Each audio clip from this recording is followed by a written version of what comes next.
When Michael Jordan's phone rang on that rainy Tuesday morning in Chicago, he never expected to hear the voice that once meant everything to him. Sophia Martinez, the girl who helped him with math homework, who believed in his basketball dreams when no one else did, who broke his heart under an oak tree 25 years ago.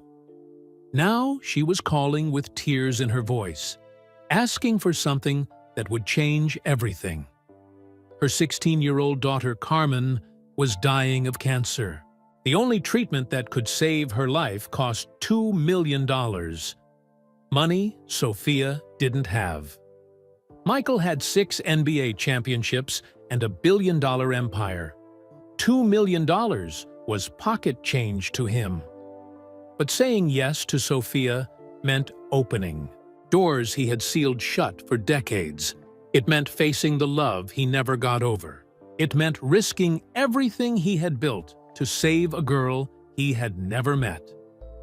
What started as one desperate phone call would soon become the biggest controversy of Michael Jordan's life. Reporters would dig into his past. His marriage would crumble. The whole world would question his motives. But here's what no one knew.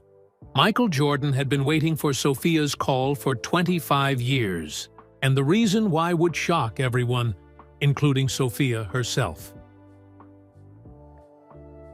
Will Michael's decision to help Carmen destroy his carefully built life? And what secret has he been hiding that could change everything we think we know about this story? Michael Jordan sat behind his massive oak desk in his Chicago office, staring at the raindrops racing down the tall windows. The city looked gray and cold on this Tuesday morning. He sipped his coffee and flipped through papers that his assistant had left for him to sign. At 61 years old, Michael was still the most famous basketball player in the world. His name was on shoes, clothes, and restaurants. People still asked for his autograph everywhere. He went. But some days, like today, he felt tired of all the attention. His office was quiet, except for the soft sound of rain. Pictures of his basketball days covered the walls. 6 championship trophies sat on shelves behind his desk. Everything reminded him of his amazing career. But lately, those memories felt empty. A soft knock on his door broke the silence. "Come in," Michael called out. Mrs. Chen, his assistant, walked into the office.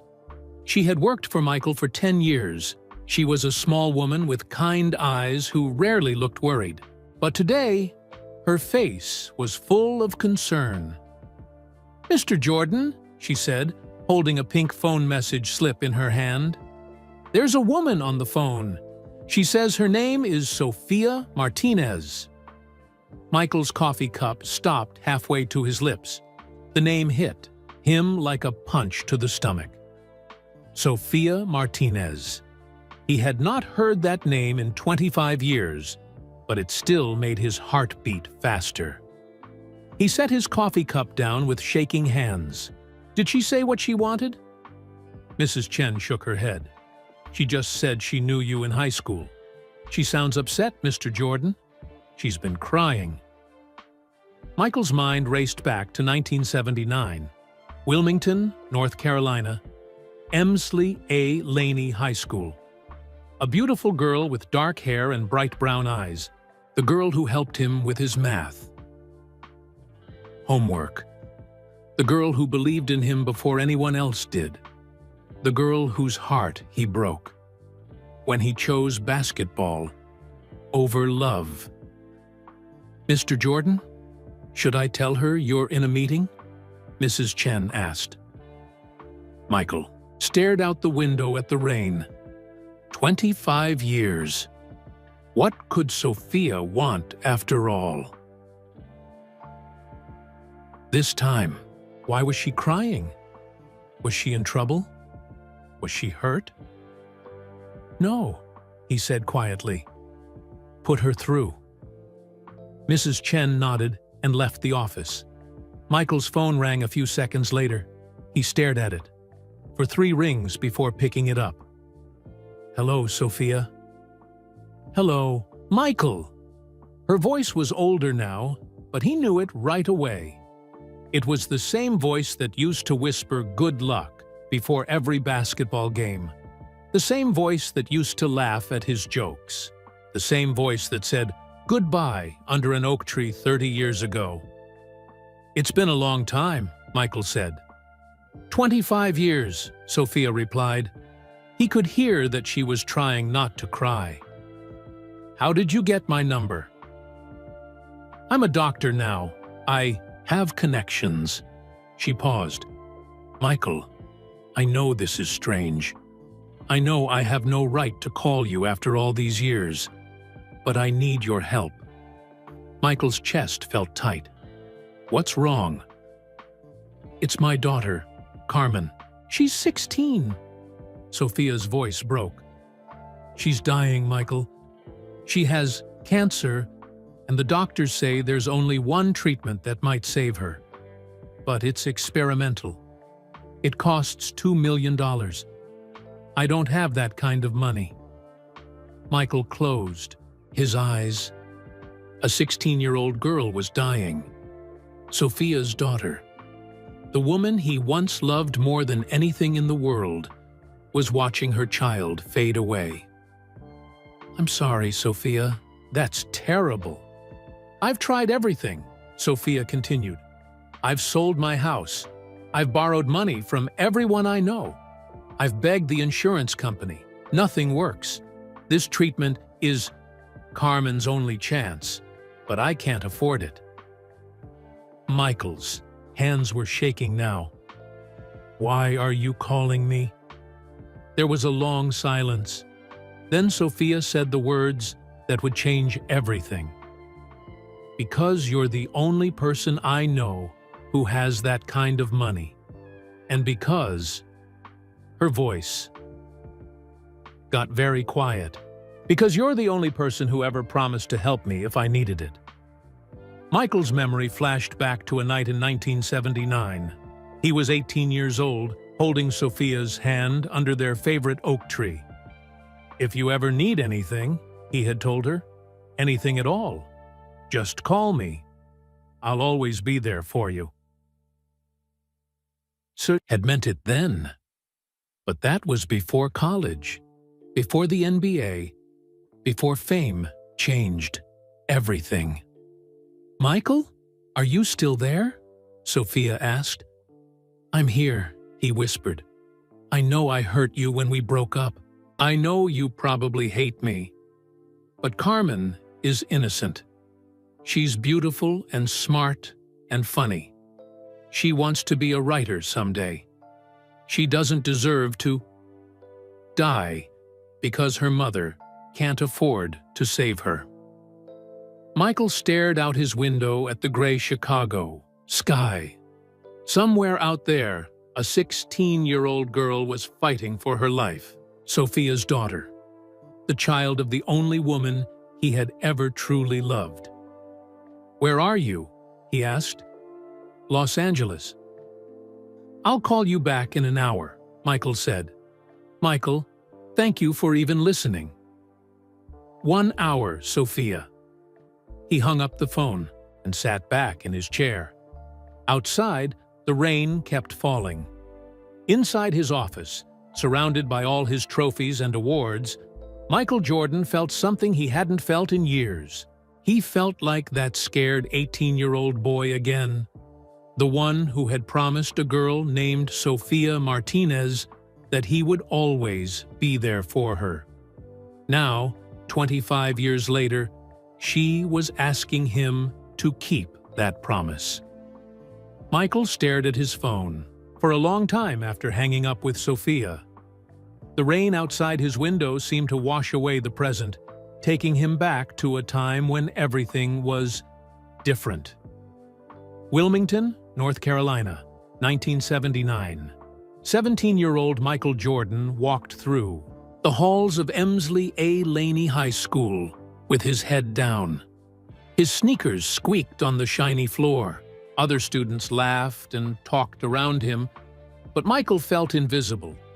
He was tall and skinny, all arms and legs that didn't seem to fit together right.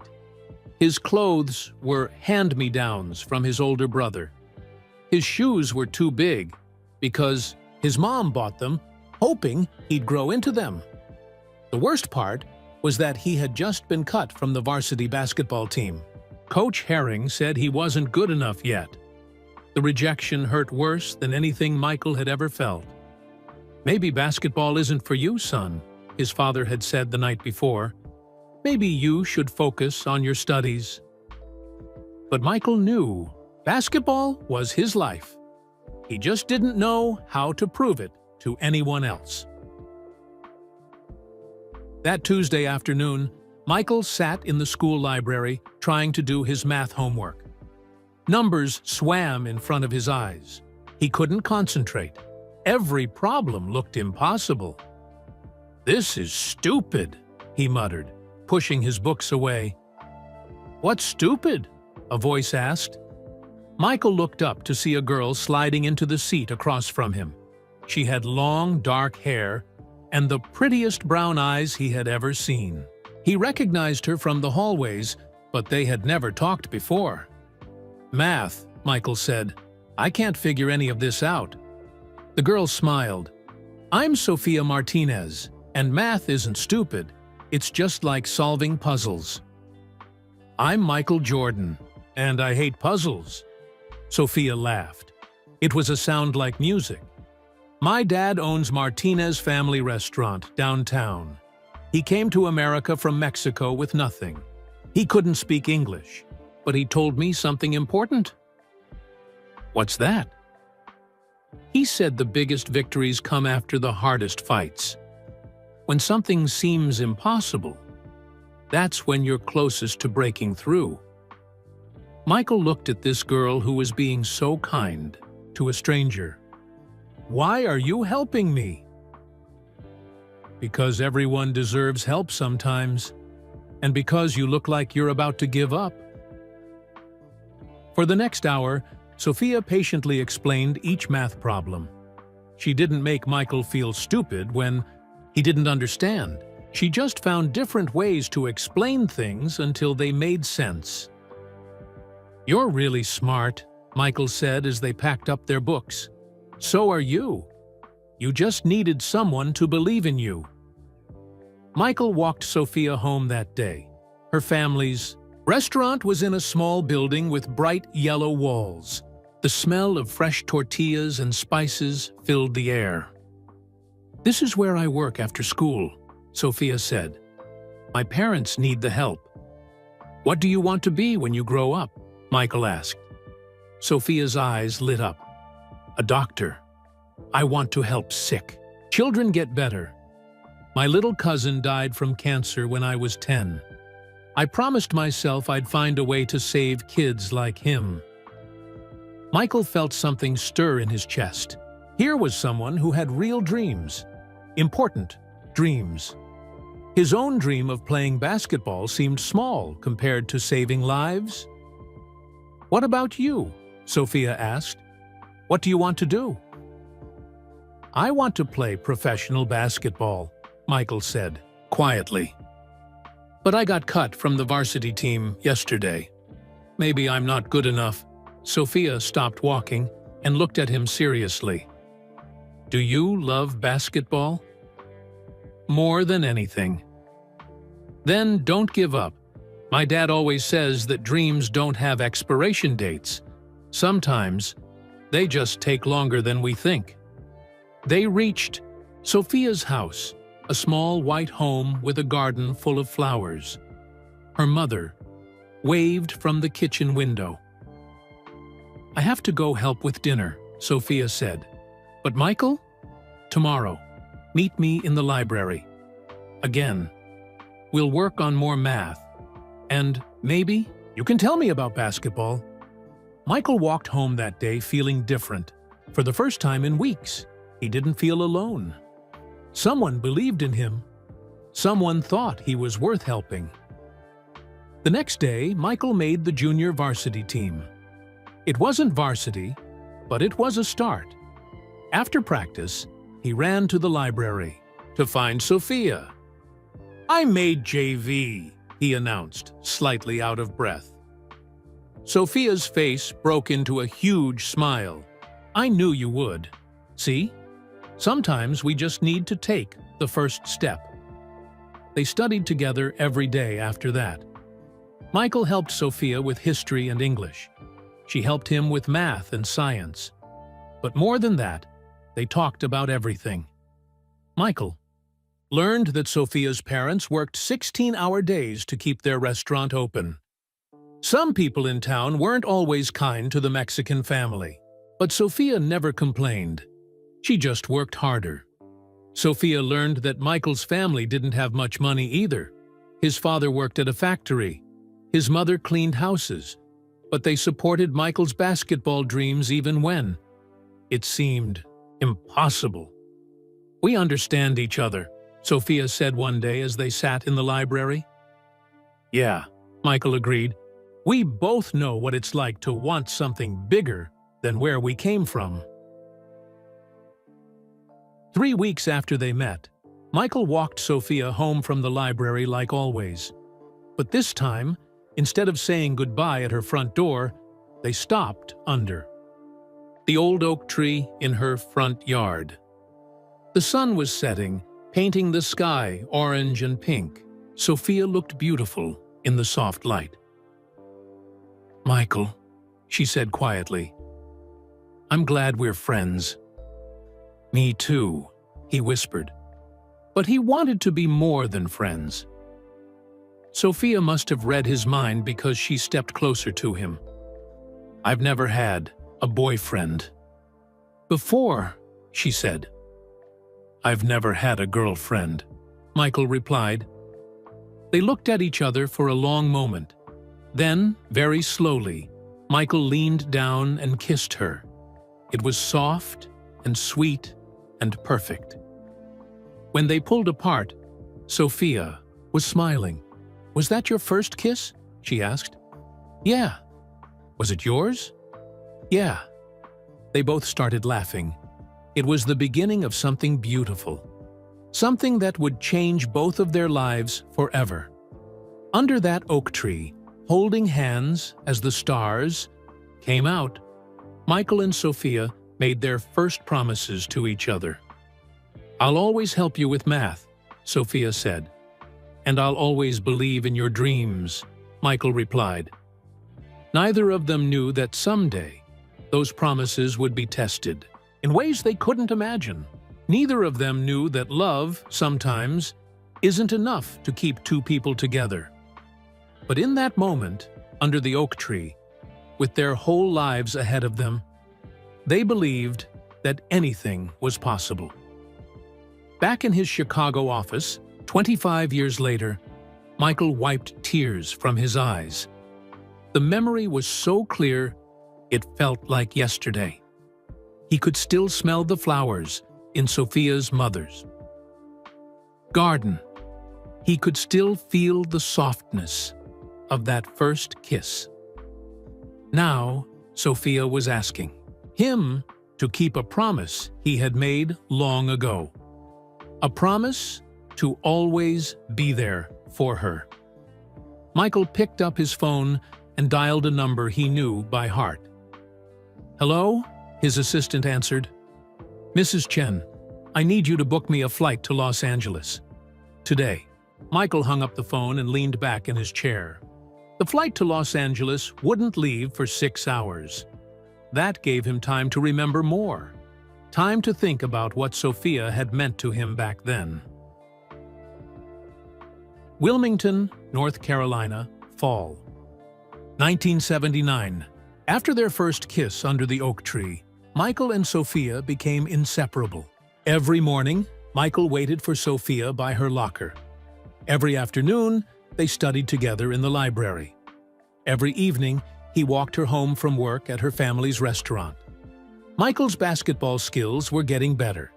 He practiced every day, sometimes until it was too dark to see the hoop. But no matter how tired he was, He always made time for Sophia. "You're different now," his teammate James told him one day after practice. "You smile more. You don't get as angry when you miss shots." Michael knew James was right. Sophia made everything better. When he had a bad day at school, she listened.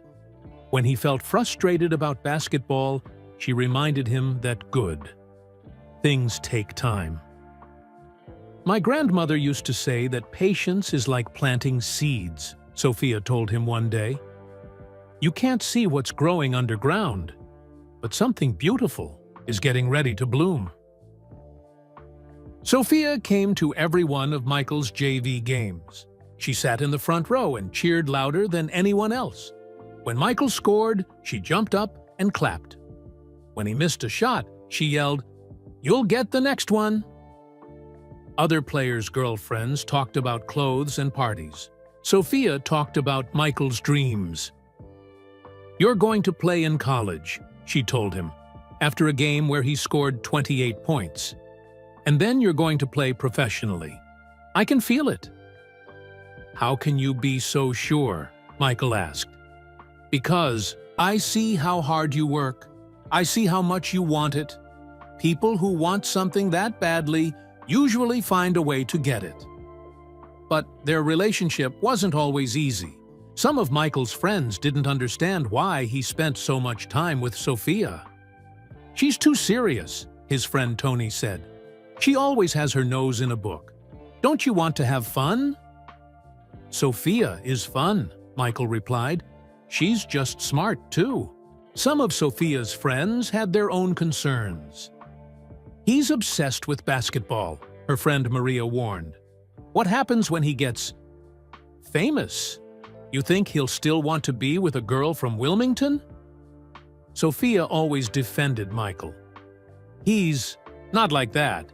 He cares about more than just basketball." But the hardest criticism came from some people in their small town. In 1979, it was still unusual to see a black teenager and a Latina teenager holding hands. Some people stared when they walked down the street together. Some people whispered mean things. One day, an older man at the grocery store said something cruel to Sophia about dating that basketball boy. Sophia came home crying. "Maybe we shouldn't be together," she told Michael that night. "Maybe it's too hard." Michael took her hands in his. "Do you love me?" he asked. "Yes." "Do I love you?" "Yes." "Then nothing else matters. Let people talk. We know who we are." That's when Michael knew he really loved Sophia. Not just because she was pretty or smart, but because she made him brave. She made him want to be better than the small minds around them. Their love grew stronger through small, perfect moments. On Saturdays, Sophia taught Michael Spanish words while they walked through downtown. "Wilmington. Corazon," she said, putting his hand over her heart. "What does that mean?" "Heart. But in Spanish, it also means the most important thing in your life." Michael learned to say, "Te amo, mi corazón." I love you, my heart. On Sundays, Michael taught Sophia how to shoot basketballs behind the school. She wasn't very good, but she tried hard. "Keep your elbows straight," Michael said, standing behind her and guiding her arms. "Now, follow through with your wrist." Sophia's shot hit the rim and bounced away. "I'm terrible at this." "You're learning. That's different than being terrible." Their favorite time was late at night when they talked on the phone. Sophia's parents went to bed early because they had to wake up at 5 in the morning to prep food for the restaurant. Michael's parents fell asleep watching TV. That left Michael and Sophia free to whisper to each other across the phone lines. "What do you want our life to be like?" Sophia asked one night. Michael was quiet for a moment, thinking, I want to play basketball in college. Then I want to play professionally. Maybe in the NBA if I'm good enough. You will be good enough. What about you? What do you want? I want to go to medical school. I want to specialize in helping children with cancer. I want to save lives. We both have big dreams, Michael said. That's what I love about us. We're not afraid to want more than what we have. Then came the conversation that would haunt Michael for the rest of his life.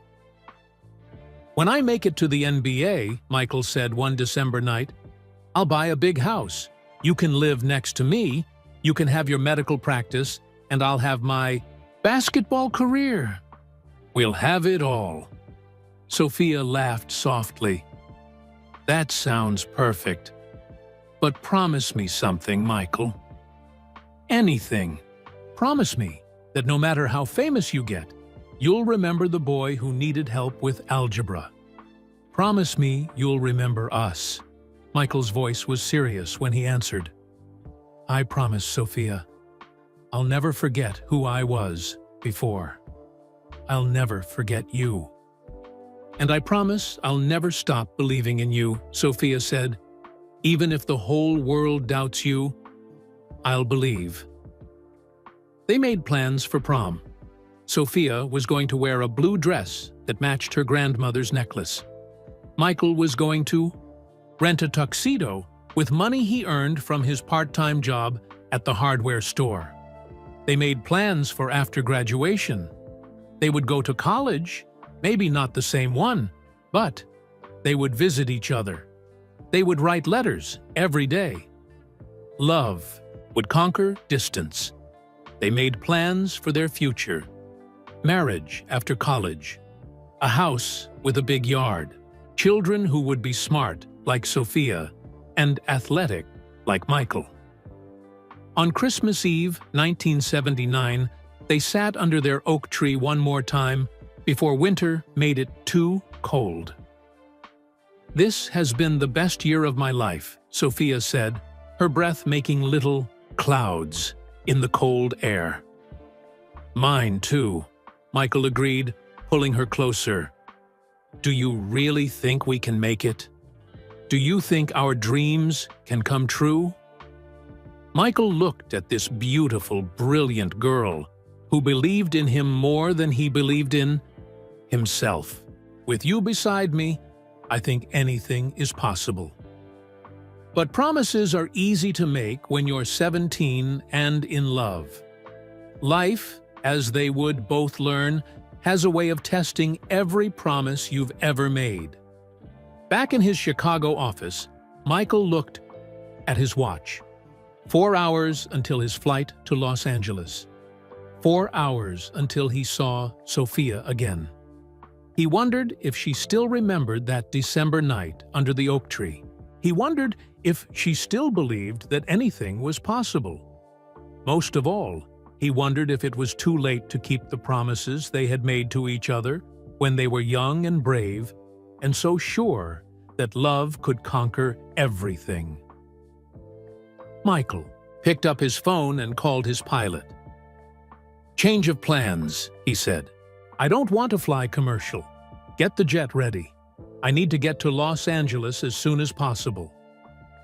Some promises, he realized, were worth keeping no matter how much time had passed, even if keeping them broke your heart all over again.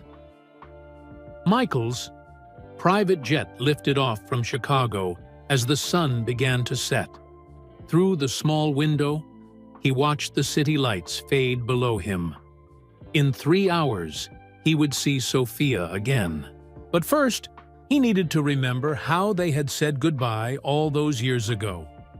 Wilmington, North Carolina, spring 1980, senior year changed everything for Michael Jordan. It started when he grew 4 inches over the summer.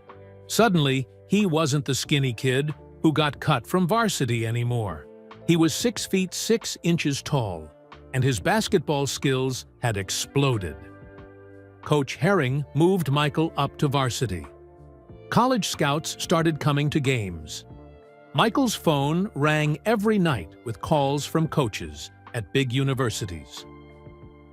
North Carolina wants to meet with you, his coach told him after practice one day. Duke is interested too. So is South Carolina. Michael felt like he was living in a dream. Just 2 years ago, he couldn't make his high school varsity team.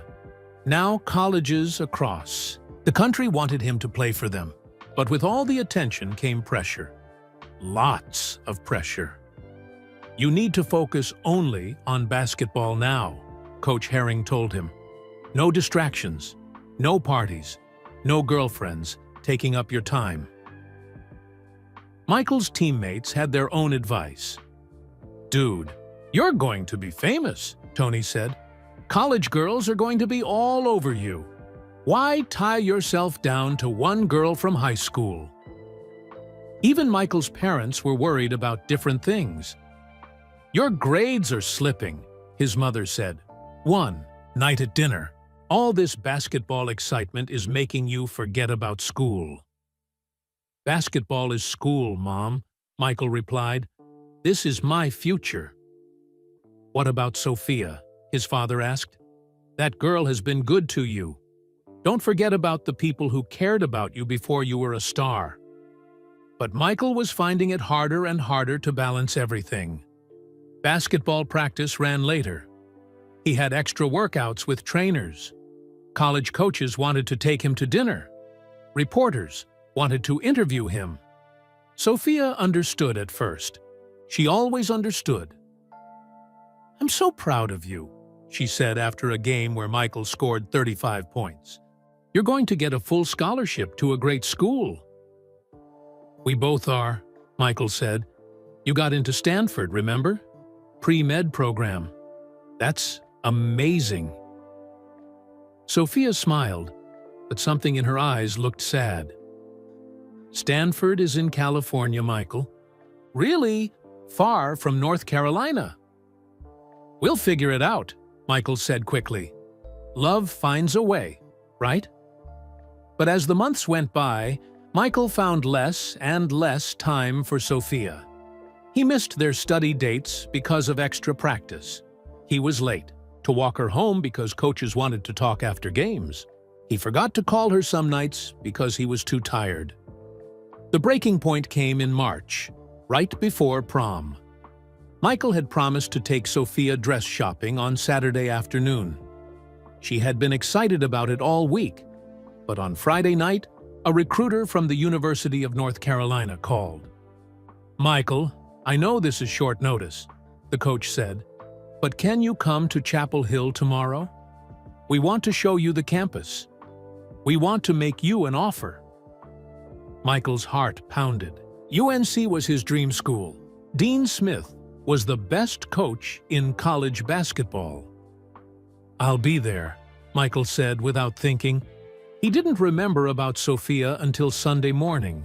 She was waiting for him at the mall when he called her. Sophia, I'm so sorry. Something came up with UNC. I had to. You forgot about me, Sophia said quietly. You completely forgot. No, it wasn't like that. This was important. My future. What about my future, Michael? What about us? Michael felt frustrated. Why couldn't she understand how big this was? Sophia, this is my chance. This is everything I've worked for.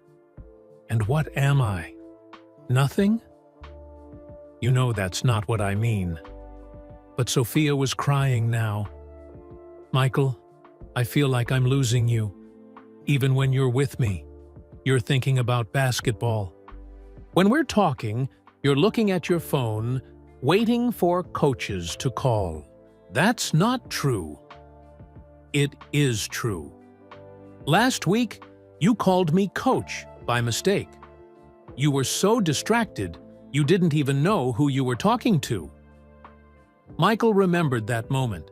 He had been embarrassed, but he had laughed it off. Now, he realized, It had hurt Sophia more than she had shown. "I'm sorry," he said, "but this is temporary.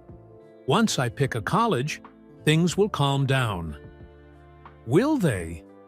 Or will it just be different pressure? College basketball pressure, then professional pressure, then endorsement pressure. Michael didn't have an answer for that. Things got worse in April when Michael officially signed with the University of North Carolina. The local newspaper wanted to interview him. TV reporters came to his school. Everyone in Wilmington wanted to talk to the kid who was going to play for Dean Smith. Sophia tried to be supportive, but Michael could see the distance growing between them. "I'm happy for you," she said after the signing ceremony. "I really am." "But?" Michael could hear the "but" in her voice. "But I miss you. I miss us. I miss the boy who needed help with algebra. Now you have tutors and handlers and people telling you what to do every minute of the day." "I'm still me, Sophia." "Are you? When's the last time we just talked? Really talked, like we used to?" Michael thought about it. He couldn't remember. The final fight happened in May, 2 weeks before graduation. Sophia had gotten a full scholarship to Stanford University in California. Her parents were so proud they cried. Her dream of becoming a doctor was coming true. But Stanford was 3,000 miles away from Chapel Hill, North Carolina. "We can make it work," Michael said when Sophia told him about Stanford. "We'll visit each other. We'll call every day." "Michael, be realistic. You're going to be busy with basketball. I'm going to be buried in pre-med classes. When will we see each other?" "We'll find time." "Will we? You can't find time for me now. And we live in the same town." That hurt because it was true. "What are you saying?" Michael asked. "I'm saying maybe we should face reality. We're going in different directions. Maybe it's time to admit that." "So, you want to break up?" Sophia's eyes filled with tears. "I don't want to, but I think we have to. We both have dreams. Michael, big dreams. If we try to hold on to each other, we might end up holding each other back."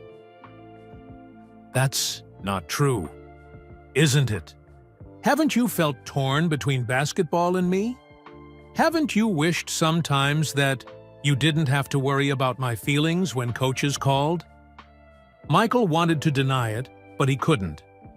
There had been moments when he felt exactly that way. "Come with me," he said suddenly. "Transfer to UNC. We can be together." "Michael, I can't. Stanford has the best pre-med program in the country. This is my one chance to become the doctor I want to be." "So you're choosing your career over us?" "No, Michael. I'm choosing my dream, just like you chose yours." They met under their oak tree one last time, the night before Michael left for college orientation. The same tree where they had shared their first kiss. The same tree where they had made all their promises. "Love you," Michael said, holding her hands. "I'll always love you." "I love you too," Sophia whispered. "That's why this is so hard." "We don't have to do this. We can try long distance." Sophia shook her head. "We both know it won't work. You're going to become famous, Michael. You're going to travel the world and meet amazing people. You don't need a girlfriend back home holding you down. You never held me down. You lifted me up. And you lifted me up too. You taught me to dream big. Now we both have to follow those dreams, even if it means following them apart." They held each other under the oak tree as the stars came out, both of them crying, both of them knowing this was goodbye. "Promise me something," Sophia said. "Anything. Promise me you'll become everything you're meant to be. Promise me you'll be great." "Promise me you'll save lives," Michael replied. "Promise me you'll help those sick kids just like you always wanted." "I promise." They kissed one last time. It was soft and sweet and heartbreaking. Michael left for UNC the next morning without saying goodbye. He couldn't bear to see Sophia cry again. Sophia left for Stanford a week later. She didn't call Michael to tell him she was leaving. Both of them thought they were doing the right thing. Both of them thought that love meant letting go. Neither of them knew that some choices, even the right choices, leave scars that never fully heal. On the plane to Los Angeles, 25 years later, Michael touched his chest where his heart was. The scar was still there. It had never really gone away. Tomorrow, he would see Sophia again. He would meet her daughter. He would try to save a life. But first, he had to figure out if his heart was strong enough to handle seeing the woman he never stopped loving, even after all these years. Even after the choice that broke both their hearts. Michael's plane landed in Los Angeles at midnight. As he walked through the empty airport, he thought about all the years that had passed since he last saw Sophia. 25 years of separate lives. 25 years of success that came with a price. 2005, Michael Jordan's rise to fame happened fast. At the University of North Carolina, he hit the game-winning shot in the 1982 NCAA championship. The whole country watched a 19-year-old kid from Wilmington become a hero. Sports reporters called it one of the greatest shots in college basketball history. Michael tried to call Sophia that night to share the moment with her, but her roommate, Stanford, said she was studying for finals. "She's in the library," the girl said. "She's been there for 12 hours straight." Michael hung up without leaving a message. Maybe it was better this way. 2 years later, Michael was drafted by the Chicago Bulls. He was the third pick in the NBA draft. His rookie year was magic. He averaged 28 points per game.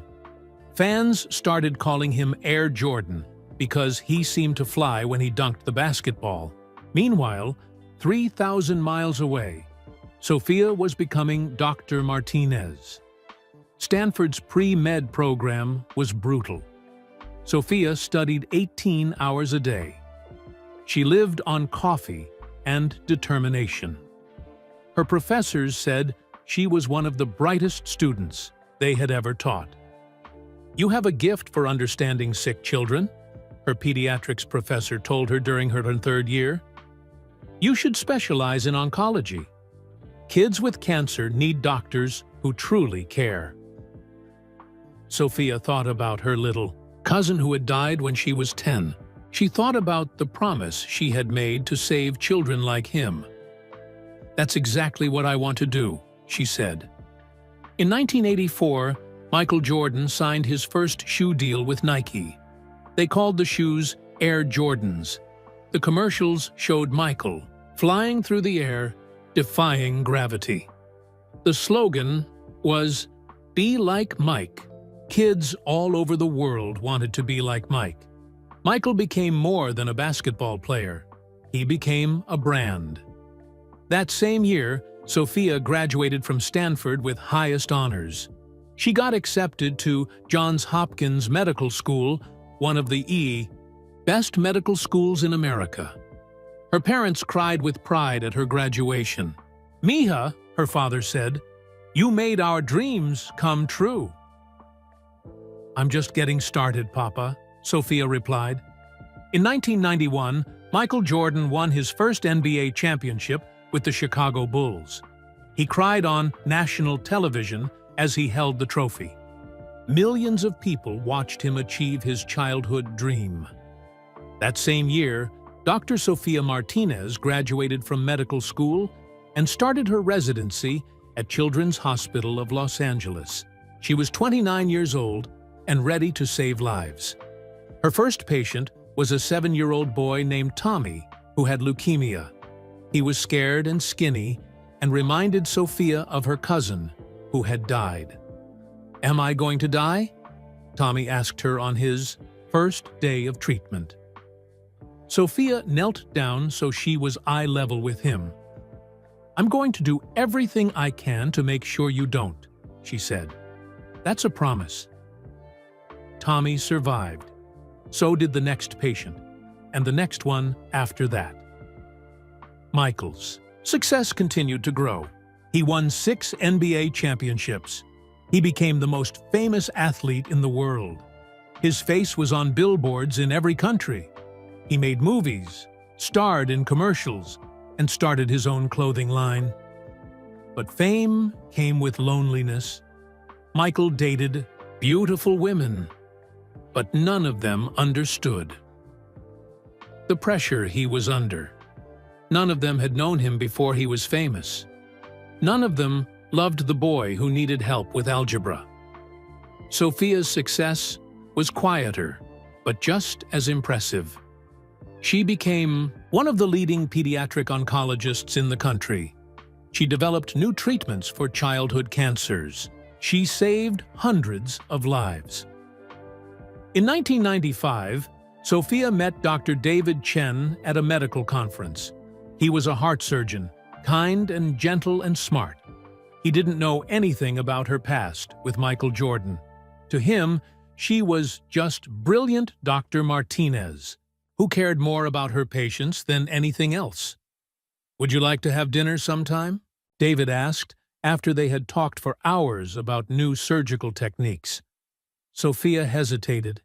She hadn't dated seriously since college. She hadn't let anyone get close to her heart since Michael. "I'd like that," she said finally. David and Sofia dated for 2 years before getting married in a small ceremony in 1997. It was a good marriage, built on friendship and respect and shared values. David loved Sofia's dirty dedication to her work. Sofia loved David's gentle nature and his commitment to helping people. But late at night, when David was asleep, Sofia sometimes found herself watching Michael Jordan highlights on ESPN. She told herself she was just curious about how his career was going. She told herself it didn't mean anything. In 1998, Michael won his 6th and final championship. He retired from basketball as the greatest player who ever lived. The whole world celebrated his career. That same year, Sofia and David had their first and only child. They named her Carmen, after Sofia's grandmother, who had taught her that dreams were worth fighting for. When Carmen was born, Sofia held her tiny daughter and made a silent promise. "I will love you more than anything in this world," she whispered. "I will protect you and support your dreams, whatever they are." Carmen became the center of Sofia's universe. She was a beautiful baby who grew into a smart, curious little girl. She had Sofia's dark eyes and David's gentle smile. Michael retired from basketball but stayed busy. He bought a basketball team, he opened restaurants, he played golf with presidents and movie stars. But something was always missing. Success felt empty when you had no one special to share it with. Michael got married in 2006 to a woman named Juanita. It lasted 17 years, but it never felt quite right. They had 3 children together, but Michael always felt like he was playing a role instead of being himself. Sofia threw herself into her work and her family. Carmen grew up watching her mother save children's lives. She was proud of her mom, but she also saw how hard Sofia worked and how tired she sometimes looked. "Why do you work so much, Mama?" 5-year-old Carmen asked one day. "Because sick children need help," Sophia explained, "and helping them makes me happy." "Were you always a doctor?" "No, mija. When I was your age, I dreamed of becoming a doctor. Dreams take time to come." "True. What other dreams did you have?" Sophia paused. She had never told Carmen about Michael, about the love she had lost, about the boy who had believed in her dreams. "I dreamed of having a beautiful daughter," Sophia said, kissing Carmen's forehead. "And that dream came true." The years passed quickly. Michael and Sophia lived their separate lives, both successful, both respected, both missing something they couldn't name. Carmen grew into a teenager who loved to write stories. She was smart, like her mother, and kind like her stepfather, David. She asked thoughtful questions and dreamed of becoming a journalist who would tell important stories. "I want to write about people who make a difference," Carmen told her parents when she was 15. "Like you, Mom. You save lives. That's the kind of story the world needs to hear." Sophia smiled, but something in her chest felt tight. Carmen was so much like Michael had been at that age, full of big dreams and determination to change the world. In 2005, Carmen turned 16. She was healthy, happy, and full of life. She had never been seriously sick, never even broken a bone. That's why it was such a shock when she started feeling tired all the time. "I'm probably just working too hard on my school newspaper," Carmen told her parents when they asked why she was sleeping so much. But Sophia was a doctor. She knew the signs. When Carmen started bruising easily and losing weight, Sophia's heart filled with fear. The blood tests confirmed Sophia's worst nightmare. Carmen had acute lymphoblastic leukemia, a rare, aggressive form that didn't respond well to standard treatments. "How long?" Sophia asked the oncologist who delivered the news. "With standard treatment, maybe 6 months. There's an experimental treatment being developed in Chicago, but it's not approved yet. And it's expensive." "How expensive?" $2 million. That night, Sophia sat by Carmen's bedside and watched her daughter sleep. Carmen looked so peaceful, so young, so full of potential. Sophia thought about all the children she had saved over the years. Now her own daughter needed saving, and she didn't know how to do it. She thought about Michael Jordan, probably somewhere in Chicago, living his successful life. She wondered if he ever thought about her. She wondered if he would remember the promises they had made under an oak tree in North Carolina. Most of all, she wondered if she had the courage to call him after 25 years and ask for help. Outside Carmen's hospital room, Sophia made the hardest decision of her life. She was going to call the boy who had once promised to always be there for her, even if it meant opening old wounds that had never fully healed, even if it meant admitting that some love never really dies, no matter how much time passes or how far apart two people grow. Carmen needed to live, and Michael Jordan was the only person Sophia knew who could make that happen. Michael's taxi pulled up to Cedars-Sinai Medical Center in Los Angeles. The morning sun was bright, but he felt cold inside. Somewhere in this building, Sophia was waiting for him.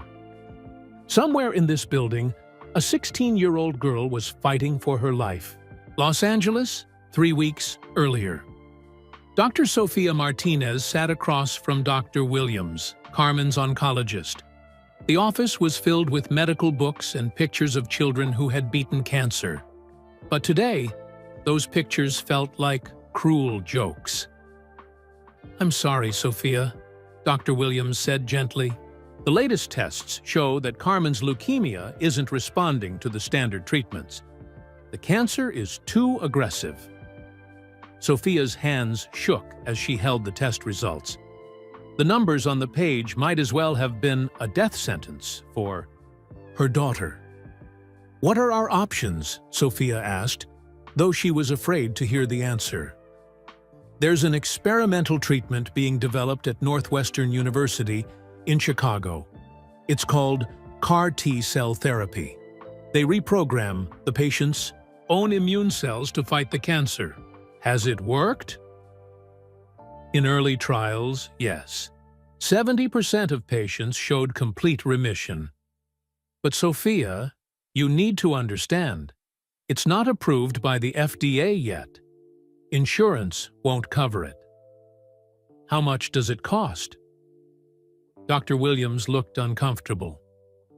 $2 million, plus travel expenses, hospital stays, follow-up care. You're looking at close to $3 million total. Sophia felt like someone had punched her in the stomach. She and David were both successful doctors, but they didn't have that kind of money. Their house was worth maybe $800,000. Their savings account had $150,000. It wasn't even close to enough. "How long do we have to decide?" Sophia asked. "Carmen's condition is deteriorating quickly. If we're going to do this, we need to start within the next month." Sophia drove home in a daze. How do you tell your husband that your daughter is dying? How do you tell your daughter that there's a treatment that could save her life, but you can't afford it? David was in the kitchen making dinner when Sophia walked in. He took one look at her face and knew the news was bad. "Sit down," Sophia said. She told him everything. The failed treatments, the experimental therapy in Chicago, the impossible cost. David was quiet for a long time. Then he said, "We'll find a way. We'll sell the house, we'll borrow money, we'll do whatever it takes." But they both knew it wouldn't be enough. Carmen came home from school an hour later. She looked thin and tired, but she was trying to act normal. She had been doing that a lot lately, pretending she felt fine so her parents wouldn't worry. "How was school?" Sophia asked, trying to keep her voice steady. "Good. I finished my article about the new library renovation. Mr. Peterson says it might win the State Journalism Award." Sophia's heart broke. Her brilliant daughter was still planning for the future, still dreaming about winning awards and going to college. Carmen didn't know that her future might only be a few months long. That night, after Carmen went to bed, Sophia and David sat at their kitchen table with calculators and bank statements spread out in front of them. "The house is worth $800,000, David said. "But we still owe $300,000 on the mortgage, so that's $500,000. "My 401k has $200,000, Sophia added. "Yours has $180,000. "My parents could probably loan us $50,000, David said. "Your parents could maybe do $30,000. They added up every penny they could think of. Savings accounts, retirement funds, life insurance policies, jewelry, cars, everything. $1.2 million, Sophia said. "We're still $800,000 short." David put his head in his hands. There has to be something else. Some program, some charity, some way to get help. Sophia spent the next week making phone calls. She called every cancer foundation she could find. She applied for grants and emergency funding. She reached out to medical colleagues who might know other options. Nothing. Every door was closed. Every program had waiting lists or didn't cover experimental treatments. Meanwhile, Carmen was getting sicker. She had to quit the school newspaper because She was too tired to stay after school. She stopped eating dinner because food made her nauseous. Dark circles appeared under her eyes. "Mom," Carmen said one morning as Sophia helped her get dressed for school, "am I going to die?" Sophia's breath caught in her throat. "Why would you ask that?" "Because you and Dad whisper a lot now. Because you've been crying when you think I'm not looking. Because I know you've been making a lot of phone calls about money." Sophia sat down on Carmen's bed and took her daughter's hands. "There's a treatment that could help you, but it's expensive, and we're trying to figure out how to pay for it." "How expensive?" Sophia hesitated. Carmen was only 16, but she was smart. She deserved the truth. $2 million. Carmen's eyes got wide. "Mom, that's crazy money. We don't have that kind of money." "We're working on it." Carmen was quiet for a minute. Then she said something that changed everything. "What about your old boyfriend? The famous one?" Sophia felt like the world stopped spinning. "What?" "I've seen the pictures in your old photo albums, the newspaper clippings from high school. You dated Michael Jordan, didn't you?" Sophia had never hidden the photos, but she had never talked about them either. She didn't think Carmen had paid attention to the old pictures of her with a tall, skinny boy in a basketball uniform. "That was a long time ago, mija." "But he's rich now, right? Like, really rich." "Carmen, I can't ask him for money. It's been 25 years since we talked. But Mom, if it could save my life, wouldn't it be worth trying?" That night, Sophia couldn't sleep. She kept thinking about Carmen's question. Would it be worth trying? She thought about Michael Jordan, probably living in some mansion in Chicago or North Carolina. He had everything money could buy. $2 million was probably nothing to him. But how do you call someone after 25 years and ask for that kind of help? How do you explain that your daughter is dying and you need him to save her? Sophia got out of bed and went to her home office. She pulled out an old photo album and found a picture of her and Michael at their senior prom. They looked so young, so happy, so sure that love would conquer everything. On the back of the photo, in Michael's handwriting, were the words, "Forever and always, your Michael." Forever and always. Such a long time ago. Sophia turned on her computer and Googled Michael Jordan contact information. There were dozens of websites, but most of them just had addresses for fan mail or business inquiries. Then she remembered something. Years ago, she had heard that Michael's mother still lived in North Carolina. Maybe she could get a message to him through his family. It took 3 days of phone calls, but Sophia finally got through to someone who had Michael's personal number. "Are you sure you want to do this?" David asked the night before Sophia planned to call. "I don't have a choice," Sophia said. "Carmen is my daughter. I have to try everything." "What if he says no? Then we'll figure out something else. But I have to try." That Tuesday morning, Sophia drove to the hospital where she worked. She sat in her office, staring at the phone number written on a piece of paper. She thought about the boy who had promised to always be there for her. She thought about the man he had become. She thought about her daughter, getting sicker every day. Finally, she picked up the phone and dialed. It rang 3 times before a woman answered. Mr. Jordan's office. "Hi, this is Dr. Sophia Martinez. I need to speak with Mr. Jordan about a personal matter. We knew each other in high school." Sorry, but Mr. Jordan is very busy today. Can I take a message?" "Please, it's about my daughter. She's dying. I need his help." There was a pause. "Hold on, please." A few minutes later, The woman came back on the line. "Dr. Martinez, Mr. Jordan will take your call." Sophia's heart was pounding as she waited.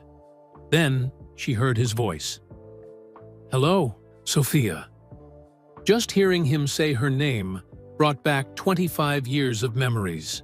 The boy in the library, the first kiss under the oak tree, the promises they made and broke. "Hello, Michael," she managed to say. "It's been a long time." 25 years, she replied, just like she had in the story outline. And then she told him about Carmen, about the cancer, about the treatment, about the money she didn't have. "I know I have no right to ask this," she said, tears streaming down her face, "but you're the only person I know who can help her." Michael was quiet for a long time. Sophia wondered if he was going to hang up. Finally, he said, "I'll help her." "Michael, I can't thank you enough. But I have one condition." Sophia's heart stopped. "What condition?" "I want to meet her. I want to be part of this fight." Now it was Sophia's turn to be quiet. She had expected him to write a check and disappear. She hadn't expected him to want to be involved in their lives. "Michael, I don't think that's a good idea. I'm married. This is complicated." "Sophia, if I'm going to save your daughter's life, I want to know who I'm fighting for. I want to understand what this means." Sophia realized she didn't have a choice. To save Carmen, she would have to let Michael Jordan back into her life. She would have to open doors that had been closed for 25 years. "Okay," she whispered. "I'm flying to Los Angeles tonight. I'll see you tomorrow." After they hung up, Sophia sat in her office and cried. She had made a deal that could save her daughter's life. But she had also made a deal that could destroy everything else. In 12 hours, she would see Michael Jordan again. The boy she had never stopped loving. The man who was about to become her family's savior. And she had no idea what that was going to cost her heart. Michael stood outside the quiet restaurant in Beverly Hills, checking his watch for the third time. He was 15 minutes early, but he couldn't help himself. After 25 years, he was about to see Sophia again. His hands were sweating like he was a teenager going on his first date. This was ridiculous. He was Michael Jordan. He had played basketball in front of millions of people. He had met presidents and movie stars. But the thought of seeing Sophia Martinez made him more nervous than he had ever been. The restaurant was small and private, the kind of place where famous people could have conversations without being bothered. Michael had chosen it carefully. He didn't want reporters or fans interrupting what was already going to be the most difficult conversation of his life. At exactly noon, Sophia walked through the door. Michael's breath caught in his throat. 25 years disappeared in an instant. She was older, yes. There were lines around her eyes that hadn't been there in high school. Her hair was shorter and had some gray in it. But she was still beautiful. She was still the girl who had believed in him when no one else did. Sophia spotted him immediately. For a moment, they just stared at each other across the restaurant.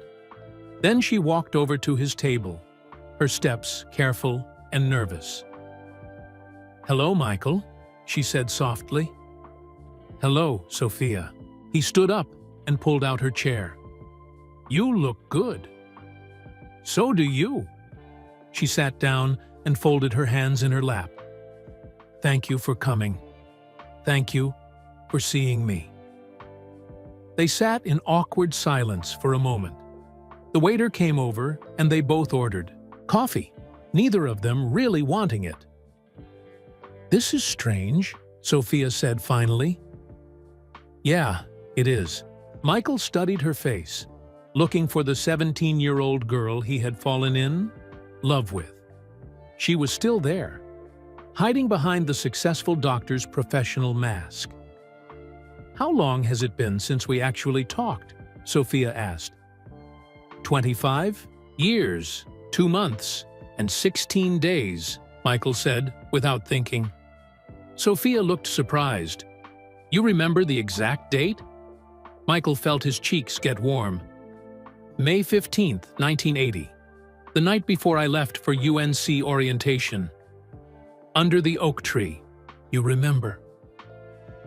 "I remember everything, Sophia. Every conversation. Every kiss. Every promise we made." Sophia's eyes filled with tears, but she blinked them away. "Michael, we need to talk about Carmen." "In a minute. First, I want to know about you. Are you happy?"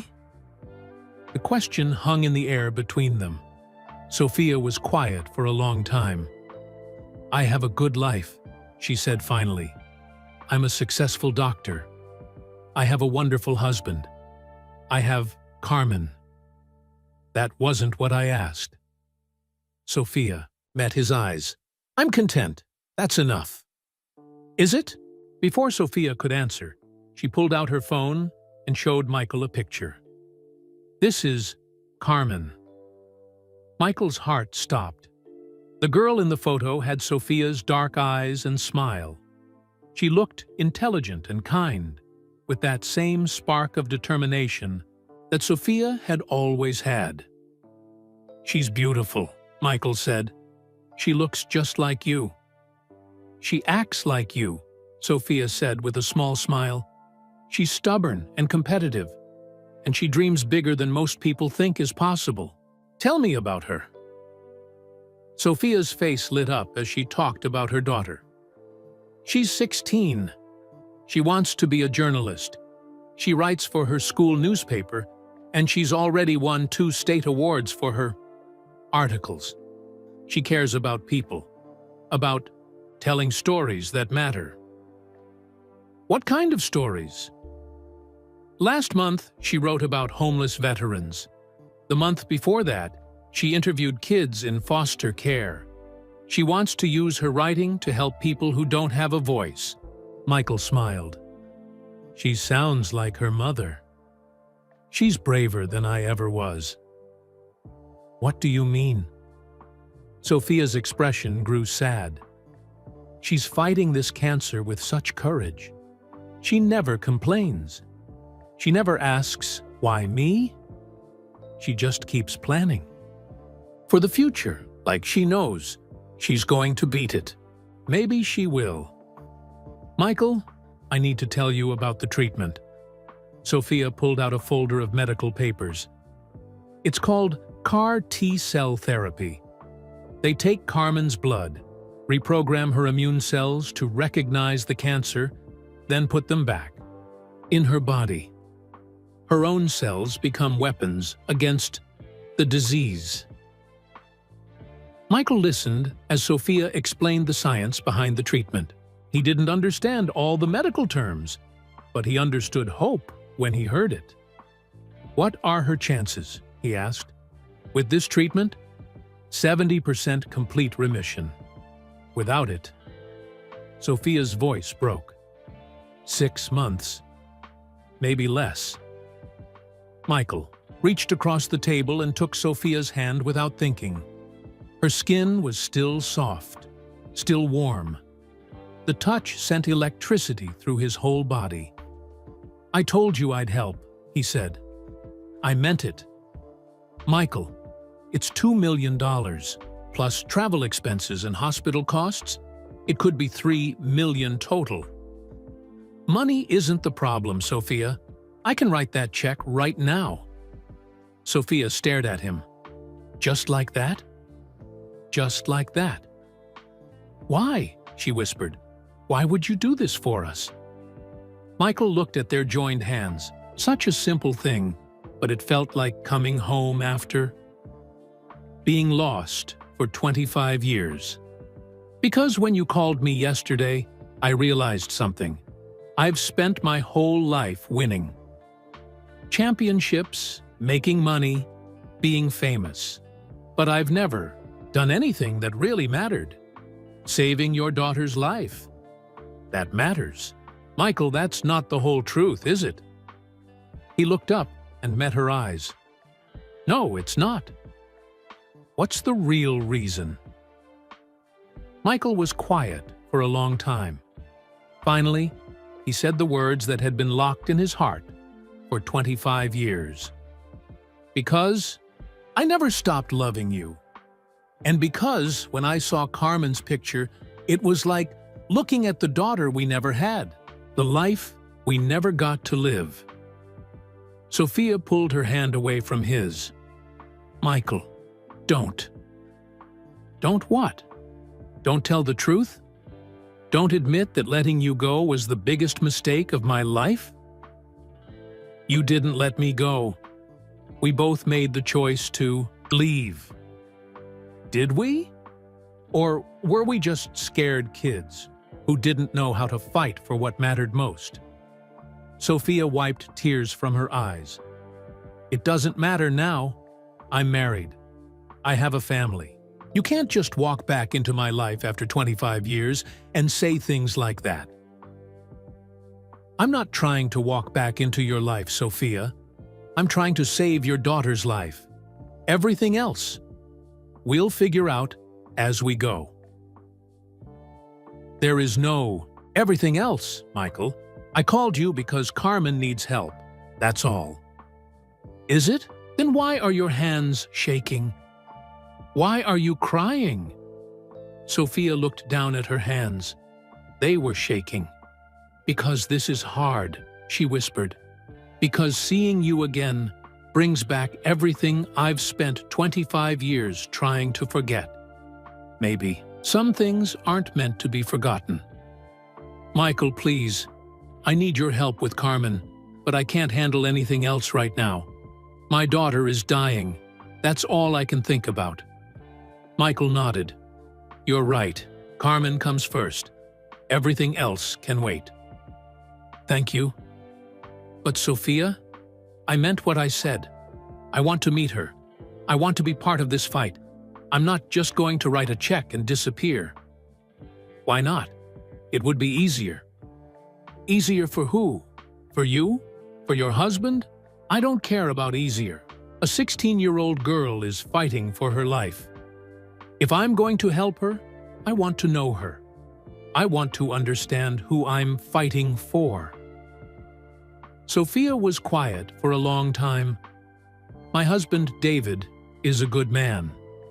This is going to be hard on him. I'm not trying to hurt anyone, Sophia. I just want to help. I know. But your being involved, it's going to complicate things. Life is complicated. Doesn't mean we stop trying to do the right thing.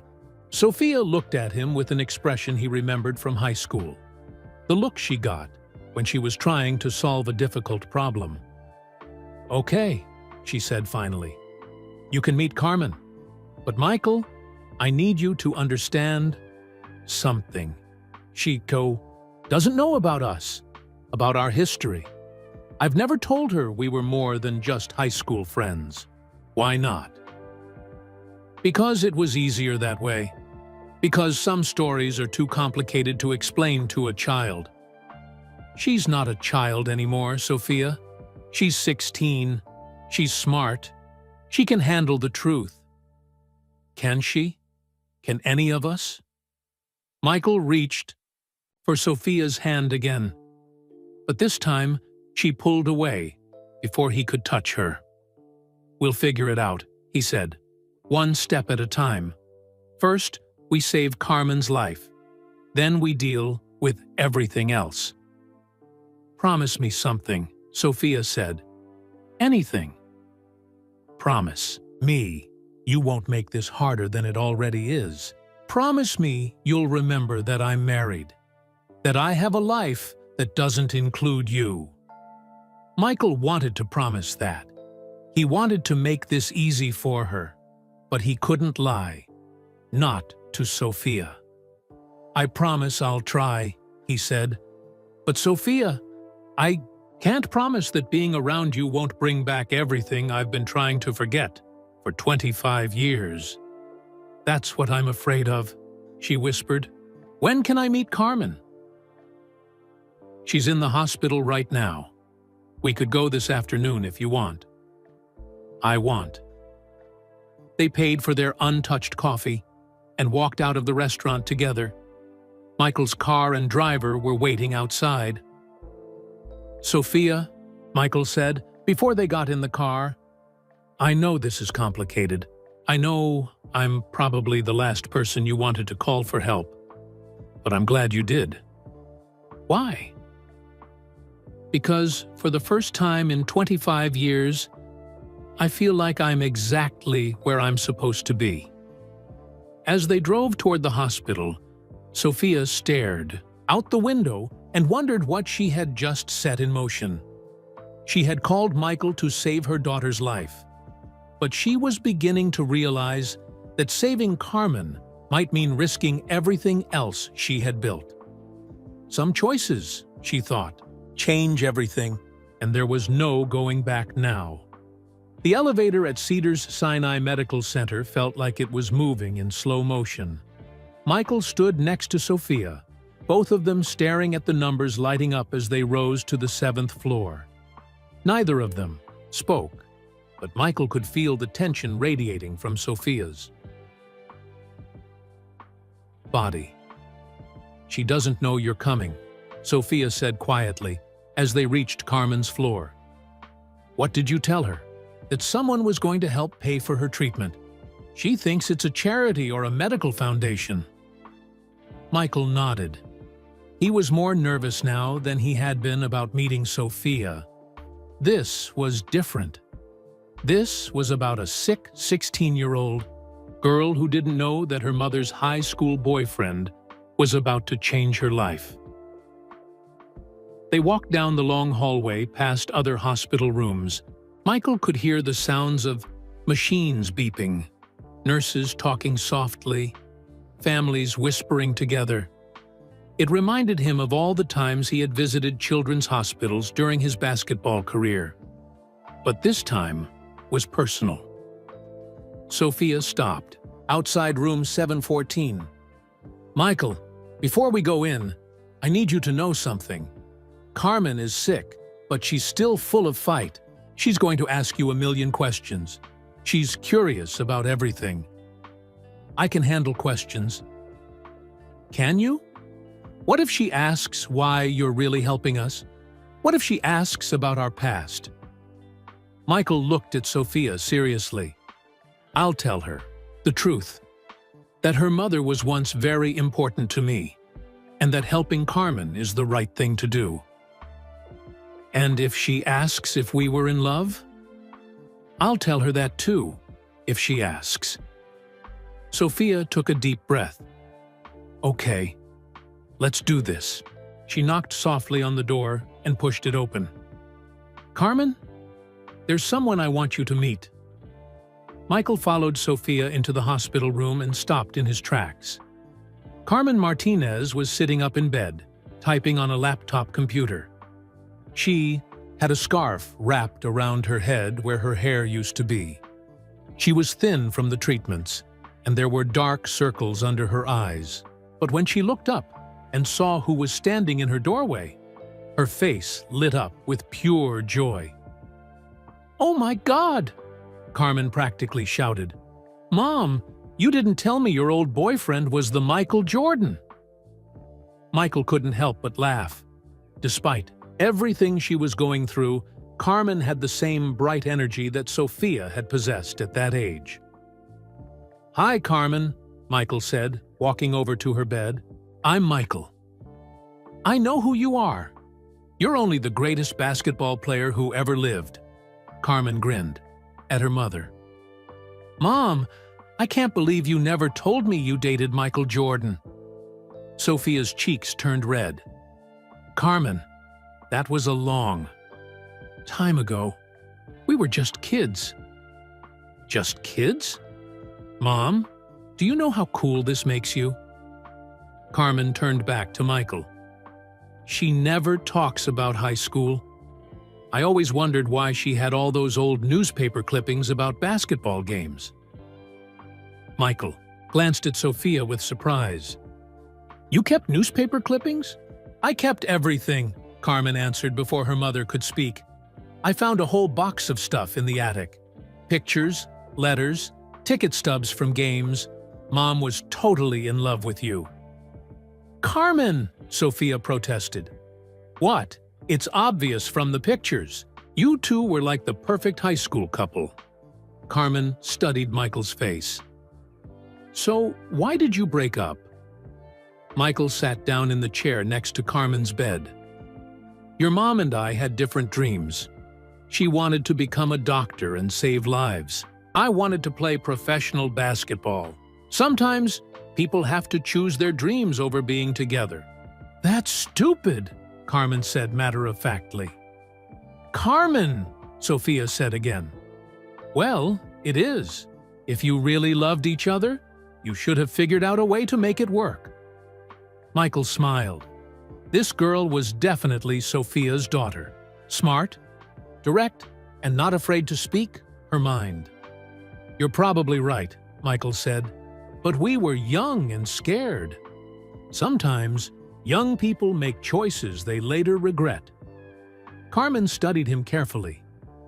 "Is that why you're here now? Because you regret it?"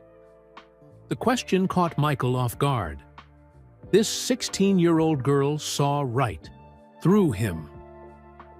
"I'm here because your mom called and told me you need help, and because helping you is the most important thing I can do with my life right now."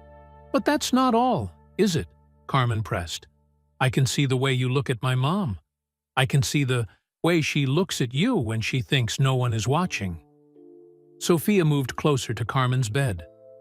"Sweetheart, Mr. Jordan is here to talk about your treatment.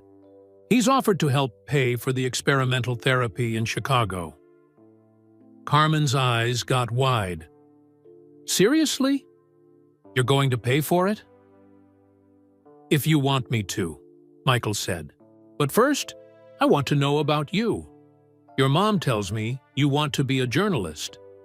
I want to be a writer who tells stories that matter.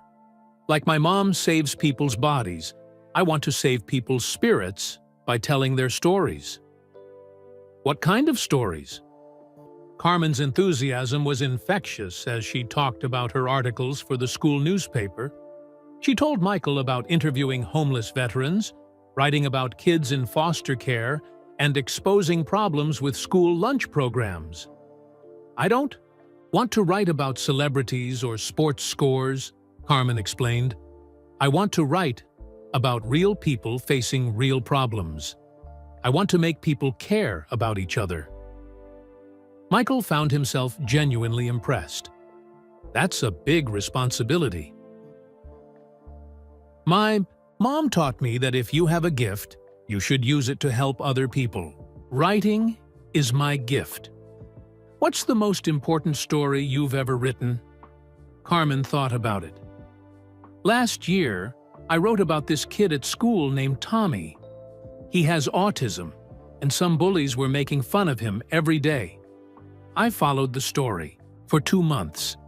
I interviewed Tommy, his parents, the bullies, teachers, other students."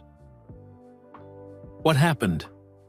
"The article got the bullies suspended, but more importantly, it started a conversation.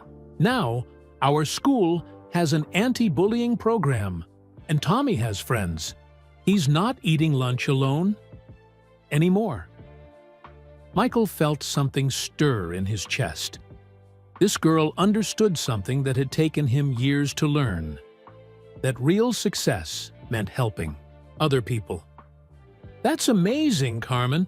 You changed someone's life with your writing." "That's what I want to do with my whole career. Change lives." Carmen paused. "But first, I have to beat this stupid cancer." The way she said it, matter of fact, with no self-pity, reminded Michael so much of Sophia that it took his breath away. "Tell me about the cancer," Michael said gently. Carmen shrugged. "It sucks, but whatever. It's called acute lymphoblastic leukemia. Sounds scary, but it's just cells that forgot how to behave properly. The doctors here tried to teach them with chemotherapy, but my cells are apparently really bad students." Michael laughed despite the serious subject. "So now you need different teachers?" "Exactly. The treatment in Chicago is like sending my immune system to a special school where they learn to be cancer-fighting ninjas." "And you're not scared?" Carmen looked serious for the first time since Michael had walked into the room. "Of course I'm scared. I'm 16. I haven't even been to prom yet. I haven't been to college, or traveled to Europe, or fallen in love, or written the stories I want to write." She paused, then continued, "But being scared doesn't help anyone. My mom is scared enough for both of us. My dad, David, is trying to be strong, but I can see how worried he is. If I fall apart, too, who's going to keep everyone's hope alive?" Michael stared at this incredible girl who was facing death with more courage than most adults. He knew. "You're remarkable, Carmen. Do you know that?" "I'm my mother's daughter," Carmen said simply. "She taught me that courage isn't about not being afraid. It's about doing what needs to be done, even when you are afraid." Michael looked at Sophia, who was wiping tears from her eyes. "She's right," Sophia said softly. "Carmen has been braver through all this than David and I combined. It's easier to be brave when you have people who love you," Carmen said. "Mom, I know you, and David would do anything to save me. That makes me feel safe, even when I'm scared." Michael felt something break open in his heart. In less than an hour, this 16-year-old girl had taught him more about what mattered in life than all his years of fame and success. "Carmen," he said, "I want to do more than just pay for your treatment. I want to be part of this fight. I want to come to Chicago with you and your family. I want to be there while you beat this thing." Carmen looked surprised. "Really? Why?"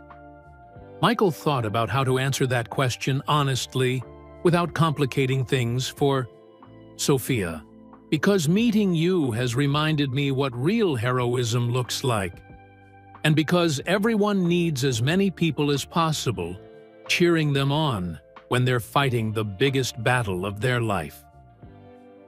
Carmen smiled the biggest smile Michael had seen since entering the room. "That would be awesome! Mom, can he come with us to Chicago?" Sophia looked trapped. Michael could see the conflict in her eyes. She needed his help. But having him along for Carmen's treatment would mean weeks of being together, of pretending that the past didn't matter. "We'll figure out the details," Sophia said carefully. "This is going to be so cool," Carmen said. "I'm going to beat cancer with Michael Jordan on my team. Wait until I tell my friends at school." "Carmen," Sophia said gently, "we should probably keep this quiet for now. Mr. Jordan is a private person." "Oh, right, I get it. No social media posts about my famous treatment sponsor." Michael stood up to leave. "Carmen, I'm going to set up everything for your treatment in Chicago. The best doctors, the best hospital room, whatever you need." "Thank you," Carmen said seriously, "for everything. For caring about someone you just met. For helping my mom when she needed it most." "Thank you for reminding me what courage looks like," Michael replied. As he and Sophia walked toward the door, Carmen called out, "Hey, Michael." He turned back. "I'm glad my mom called you." Not just because of the money, but because I can tell she's happier now than she's been in a long time. She smiles different when she looks at you. Michael felt Sophia stiffen next to him. I can see why she fell in love with you in high school, Carmen continued innocently. You're one of the good guys. In the hallway outside Carmen's room, Michael and Sophia walked in silence toward the elevator. She's incredible, Michael said finally. She's everything to me, Sophia replied. I can see why. Sophia, I meant what I said in there. I want to be part of this. All of it. Michael, having you in Chicago with us, it's going to be complicated. I know, but that girl in there is about to fight for her life. She deserves to have everyone who cares about her standing beside her. And you care about her? Michael stopped walking and looked at Sophia. I care about her because she's your daughter. But after spending an hour with Carmen, I care about her for herself, too. She's special, Sophia.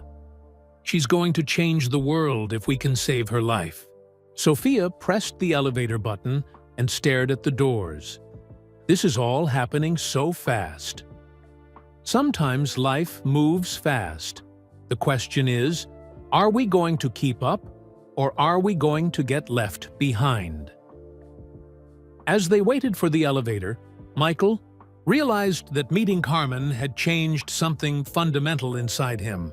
For the first time in his adult life, he had a purpose that went beyond his own success. He was going to help save this remarkable girl's life.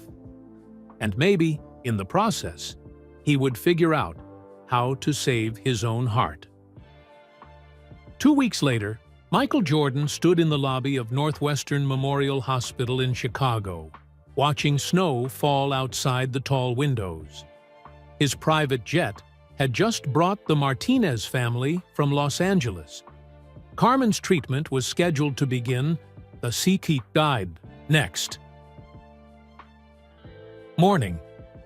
He had spent those 2 weeks making phone calls, pulling strings, and using his fame to get Carmen the best possible care. Money had opened every door. The top doctors in the country were now part of Carmen's medical team. The hospital had given them a private wing. Everything was perfect, except for one thing. Sophia had barely spoken to him since that day at the Yehoider Hospital in Los Angeles. Mr. Jordan? A voice interrupted his thoughts. Michael turned to see Dr. Sarah Chen, the lead oncologist for Carmen's case. She was a small woman with kind eyes and an impressive reputation for treating childhood cancers. The Martinez family just arrived, Dr. Chen said. They're getting settled in Carmen's room. Would you like to see them? In a few minutes, Michael said. First, tell me honestly, what are Carmen's chances? Dr. Chen was quiet for a moment. With this treatment, 70% of patients achieve complete remission. But Michael, you need to understand that Carmen's case is complicated. Her cancer is aggressive. She's already been through several rounds of chemotherapy that didn't work. What does that mean for her odds? Maybe 60%. Still good odds, but not guaranteed. Michael felt his chest tighten. And without this treatment? 6 months, maybe less. Then we fight with everything we have. Dr. Chen smiled. That's exactly what Carmen said when I met her an hour ago. She told me she has the best medical team in the world and Michael Jordan on her side. She seems to think that makes her unbeatable. Michael couldn't help but smile too. She's a special girl. Yes, she is. But Mr. Jordan, I have to ask, are you prepared for what the next few weeks are going to be like? This treatment is brutal. Carmen is going to be very sick before she gets better. Some days, she's going to want to give up. I'm not going anywhere. What about her family? This is putting a lot of stress on her parents' marriage. Having you here is complicated. Michael had noticed the tension too. David Chen had been polite, but distant when they met at the airport. Sophia had focused entirely on Carmen, avoiding eye contact with Michael whenever possible. "I'm here for Carmen," Michael said. "Whatever else happens, she comes first." Dr. Chen nodded. "Room 810. They're waiting for you." Michael took the elevator to the 8th floor, his stomach full of butterflies. He had played in championship games in front of 50,000 screaming fans, but walking down this hospital hallway felt more nerve-wracking than any basketball game he had ever played. He knocked on the door to room 810 and heard Carmen's voice call out, "Come in!" Michael pushed open the door and found Carmen sitting up in her hospital bed, looking around the room with amazement. "Michael, this place is incredible!" Carmen pointed to the huge window overlooking downtown Chicago. "Look at that view! And they have cable TV with like 1,000,000 channels. Plus, there's a mini fridge and a couch that turns into a bed for my parents." Sophia was unpacking clothes in the closet. David was setting up his laptop at a small desk by the window. Both of them looked tired from the travel and the stress. "How was the flight?" Michael asked. "Amazing," Carmen answered before her parents could speak. "I've never been on a private jet before. The seats are like recliners, and they have real food instead of airplane peanuts." "I'm glad you enjoyed it," Michael said. He looked at Sophia and David. "How are you both doing?" "Tired," David said simply, "but grateful to be here." Sophia finally looked at Michael. "Thank you for arranging everything. The jet, the hospital room, the medical team. Carmen feels like a princess. She deserves to feel special." Dr. Chen walked into the room carrying a tablet computer. "Good, everyone's here. I want to go over the treatment schedule with all of you." She explained that Carmen's treatment would happen in 3 phases. First, they would collect Carmen's blood and separate out her T cells. Then, those cells would be genetically modified in a laboratory to recognize and attack Carmen's specific type of cancer. Finally, the modified cells would be put back into Carmen's body, where they would hopefully destroy the remaining cancer cells. The whole process takes about 3 weeks, Dr. Chen explained. The first week is relatively easy, just blood collection and lab work. The second week is when we put the modified cells back in Carmen's body. That's when she'll feel very sick. "How sick?" Sophia asked. "High fever, nausea, fatigue, possible seizures. Her body will be fighting a war between the modified cells and the cancer. It's going to be rough." Carmen listened to all of this without showing any fear. "But after that, I'll be better?" "If the treatment works, yes. Your cancer should be gone within 6 months. And if it doesn't work?" Dr. Chen glanced at the adults in the room. "Let's focus on making sure it does work." That evening, Michael sat in the hospital cafeteria with David, while Sophia helped Carmen get ready for bed. It was the first time the 2 men had been alone, together, and the conversation was awkward. "I want to thank you," David said finally, "for everything you're doing for Carmen. This treatment. We never could have afforded it." "You don't need to thank me. Carmen is an amazing kid. Anyone would want to help her.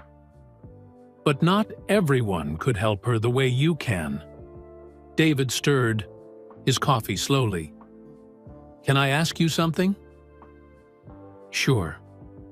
Are you here just for Carmen? Or are you here for Sophia, too? Michael had been expecting this question. I'm here for Carmen. Everything else is complicated. Yes, it is. David looked tired. I love my wife, Mr. Jordan. I love Carmen like she's my own daughter.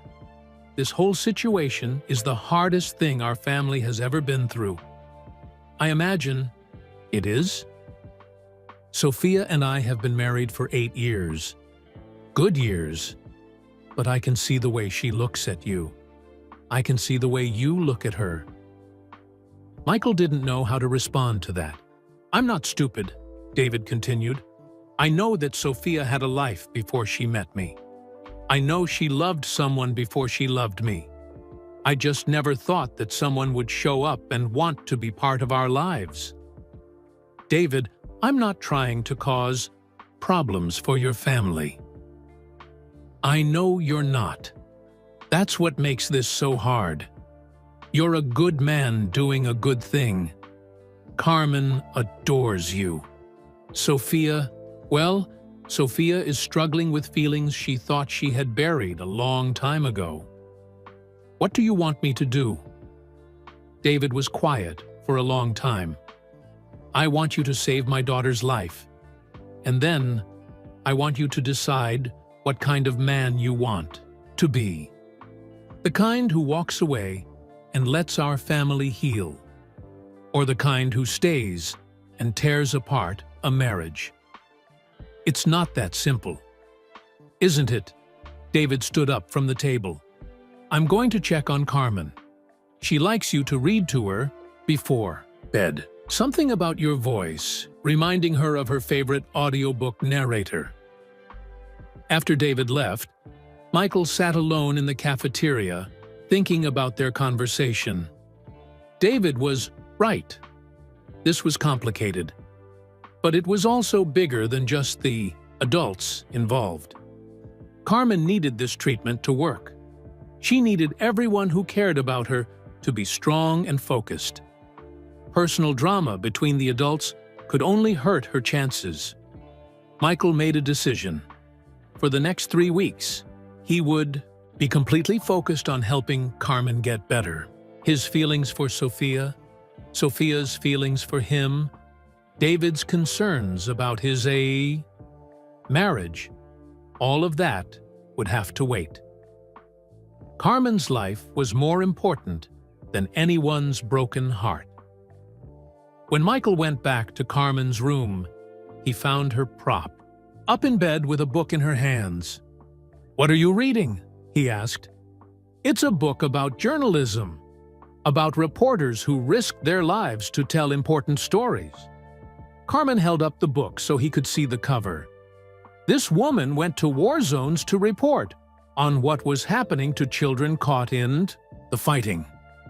Sounds dangerous. The best stories usually are dangerous to tell. That's what makes them important. Michael sat down in the chair next to her bed. "Are you scared about tomorrow?" "A little. But mostly, I'm excited. Tomorrow, we start fighting back against this stupid cancer. You're braver than most adults I know." Carmen looked at him seriously. "Can I tell you something?" "Of course." "I know this is hard for my parents. Having you here, I mean. I can see that Mom has feelings for you that she doesn't know what to do with. And I can see that David is worried about losing us." Michael was amazed by this girl's maturity. "You don't miss much, do you?" "I'm a reporter. I notice things." Carmen closed her book and looked directly at Michael. "But I want you to know something. Having you here makes me feel safer. Not just because you're paying for everything, but because you care about me. Really care about me." "I do care about you, Carmen. More than I expected to." "Good. Because I'm going to beat this cancer. And when I do, I want you to still be part of my life. Not as my mom's old boyfriend, but as my friend. Someone I can call when I win my first journalism award. Or when I need advice about life. Michael felt his throat get tight with emotion. I'd like that very much. Then promise me something. What? Promise me that whatever happens between you and my mom, you won't disappear from my life again. I know you left once before, and it hurt her. Don't hurt me the same way. Michael reached over and took Carmen's hand. I promise you, Carmen, no matter what happens with the adults, I will always be here for you. Good. Carmen smiled and settled back into her pillows. Now, will you read to me? David was right. Your voice is perfect for bedtime stories. As Michael began reading aloud, he realized that this 16-year-old girl had just made him make the most important promise of his life. Whatever happened over the next few weeks, whatever happened between him and Sophia, he would not abandon Carmen. Some promises, he had learned, were worth keeping no matter what they cost your heart. And this was one of them. 1 week into Carmen's treatment, everything went wrong. Michael was sitting in the hospital waiting room at 3 in the morning, still wearing the clothes he had put on yesterday. He hadn't slept in 36 hours. Down the hall, Carmen was fighting for her life in the intensive care unit. The first week had gone perfectly. Carmen's blood had been collected without any problems. The laboratory had successfully modified her T cells. Dr. Chen had been optimistic about the treatment working. Then they put the modified cells back into Carmen's body, and her immune system went to war. Her temperature is 105 degrees, Dr. Chen had told them 6 hours ago. She's having seizures. We need to move her to the ICU immediately. Michael had watched in horror as teams of doctors and nurses rushed Carmen out of her regular room on a gurney. She had looked so small and fragile, nothing like the brave girl who had been joking with him that morning. Now Sophia sat in a chair across from Michael, staring at the ICU doors. She hadn't spoken in hours. Her face was white with fear and exhaustion. David paced back and forth near the windows, running his hands through his hair. Every few minutes, he would sit down, then stand up again. The waiting was killing all of them. This is my fault, Sophia whispered suddenly. Michael looked up. What? This is my fault. I should never have put her through this experimental treatment. I should have accepted the doctor's original recommendation for palliative care. At least then she would be comfortable. Sophia, don't do this to yourself. Don't you understand? Sophia's voice was getting louder. I was so desperate to save her that I might have killed her instead. This treatment is destroying her body. David stopped pacing and knelt down in front of his wife. Hey, look at me. This is not your fault. We made this decision together. All of us, including Carmen. But what if she dies?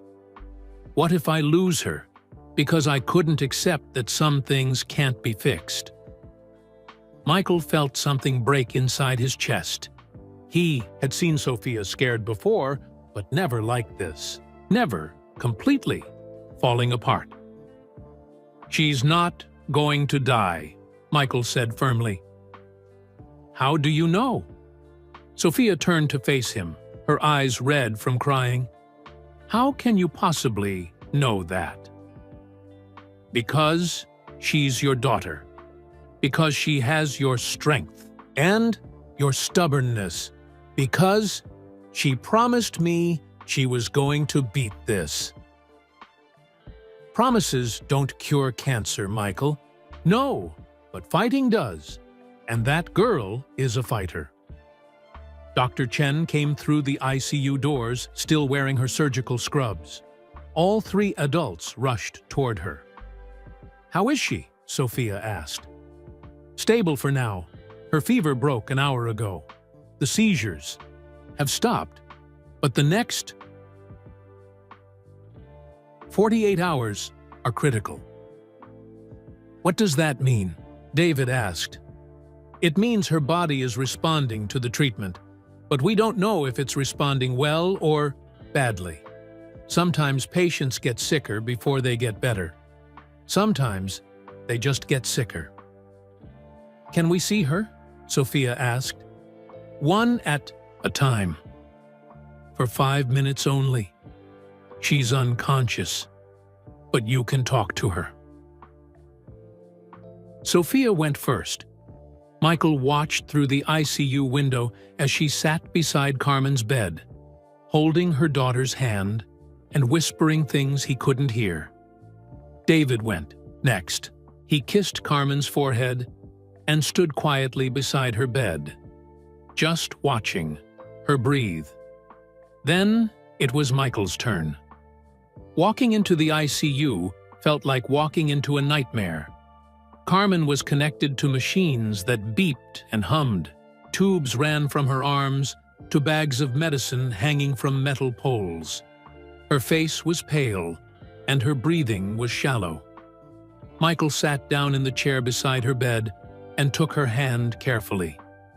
"Hey, Carmen," he said softly. "It's Michael. I know, you probably can't hear me, but I wanted to talk to you anyway."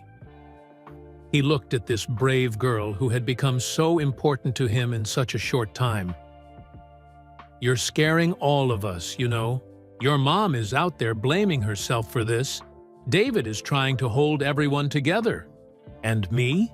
I'm sitting here realizing that I care about you more than I ever thought possible." Michael's voice broke a little. "I made you a promise, Carmen. I promised I wouldn't disappear from your life. But you have to make me a promise too. You have to promise to fight. You have to promise to get better."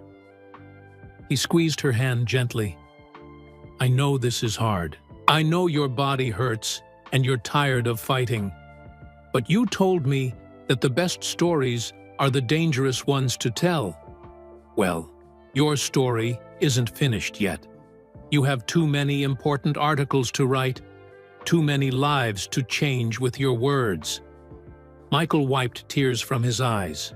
"Your mom loves you more than anything in this world. David loves you like you're his own daughter. And I love you too, Carmen, like the daughter I never had. So you have to get better, okay? You have to come back to us." He kissed her forehead, the way he had seen David do. "I'll be right outside this room until you wake up. That's another promise." When Michael came out of the ICU, he found Sophia crying in David's arms. They looked like a family, holding each other together during the worst moment of their lives. Michael felt like an outsider looking in on their grief. Maybe David had been right. Maybe. Michael's presence was making everything more complicated during a time when they needed to focus only on Carmen. "I should go," Michael said quietly. Sophia looked up from David's shoulder. "What?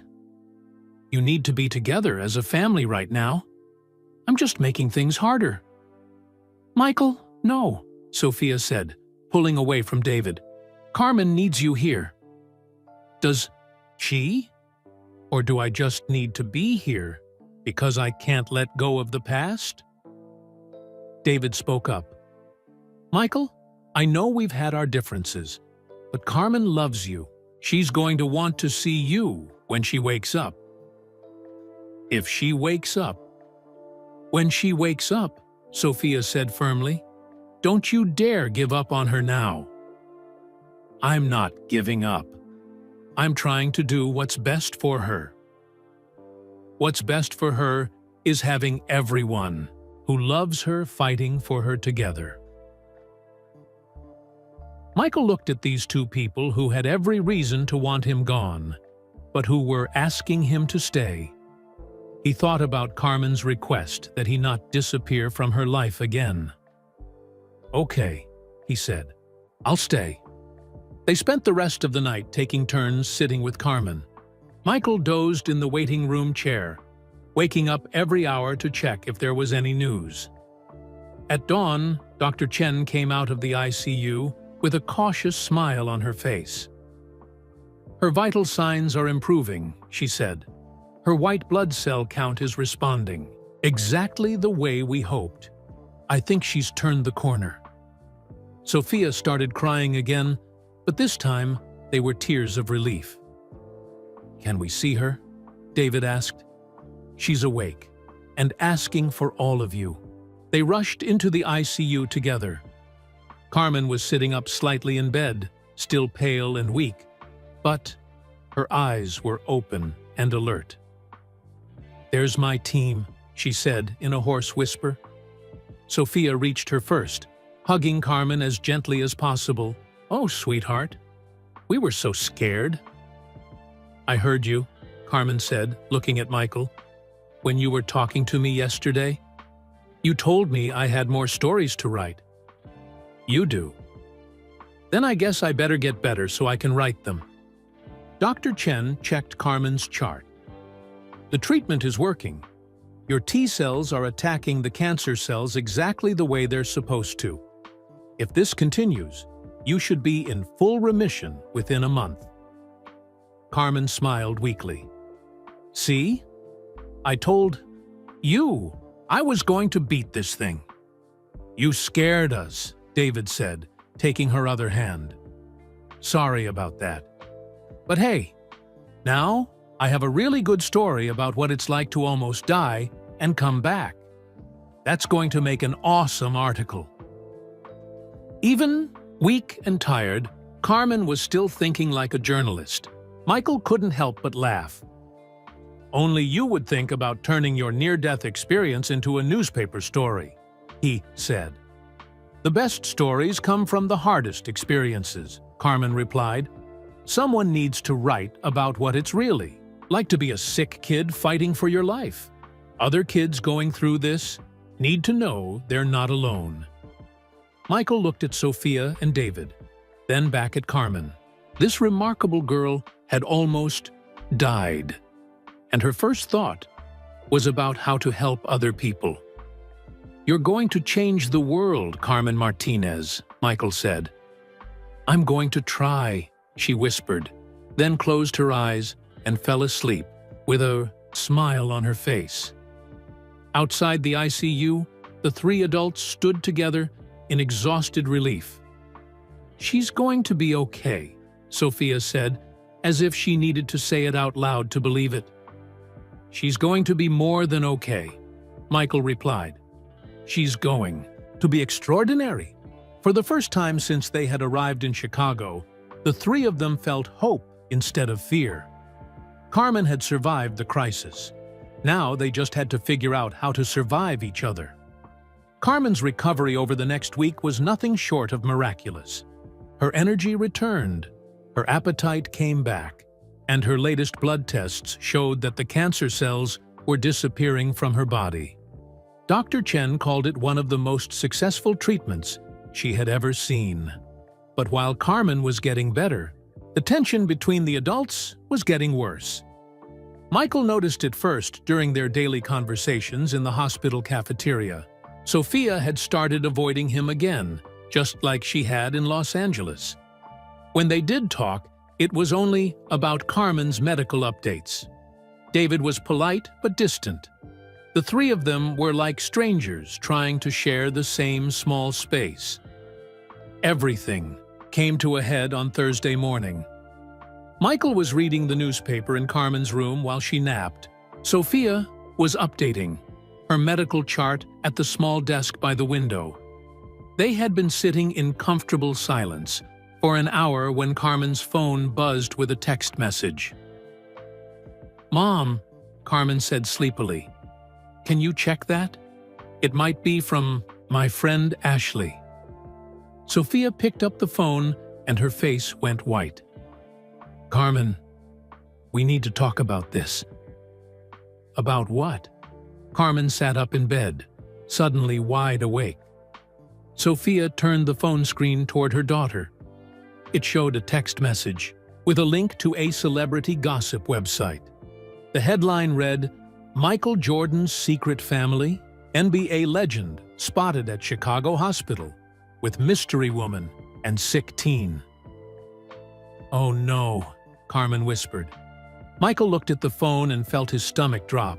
Someone had taken pictures of him, Sophia, and David going in and out of the hospital.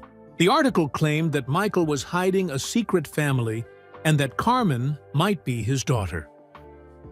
"How did they find out?" Sophia asked. "Social media," Carmen said quietly.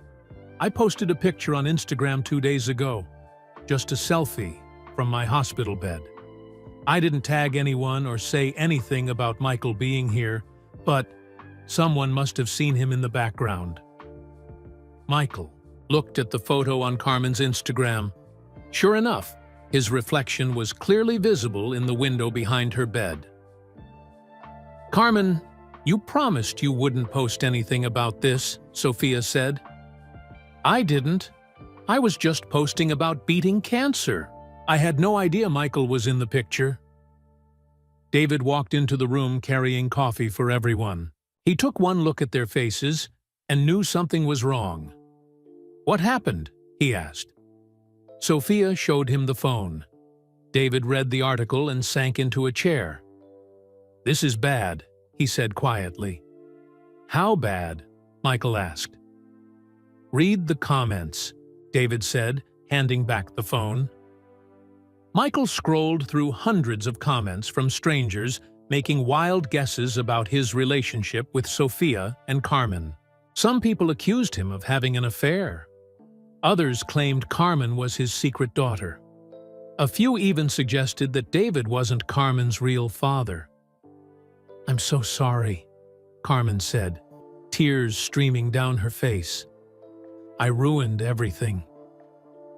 "You didn't ruin anything, sweetheart," Sophia said, sitting on the edge of Carmen's bed. "This isn't your fault." "Yes, it is. I should have been more careful. Now, everyone thinks you had an affair with Michael. They think David isn't my real dad. They think I'm some kind of secret love child." Michael felt sick watching Carmen blame herself for something that was completely out of her control. "Carmen, listen to me," he said firmly. "None of this is your fault. You're 16 years old and you've been fighting cancer.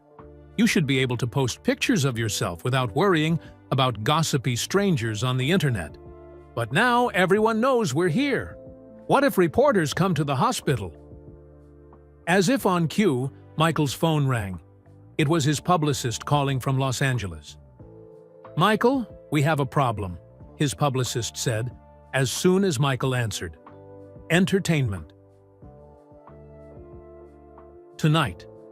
Wants to interview you about your secret family.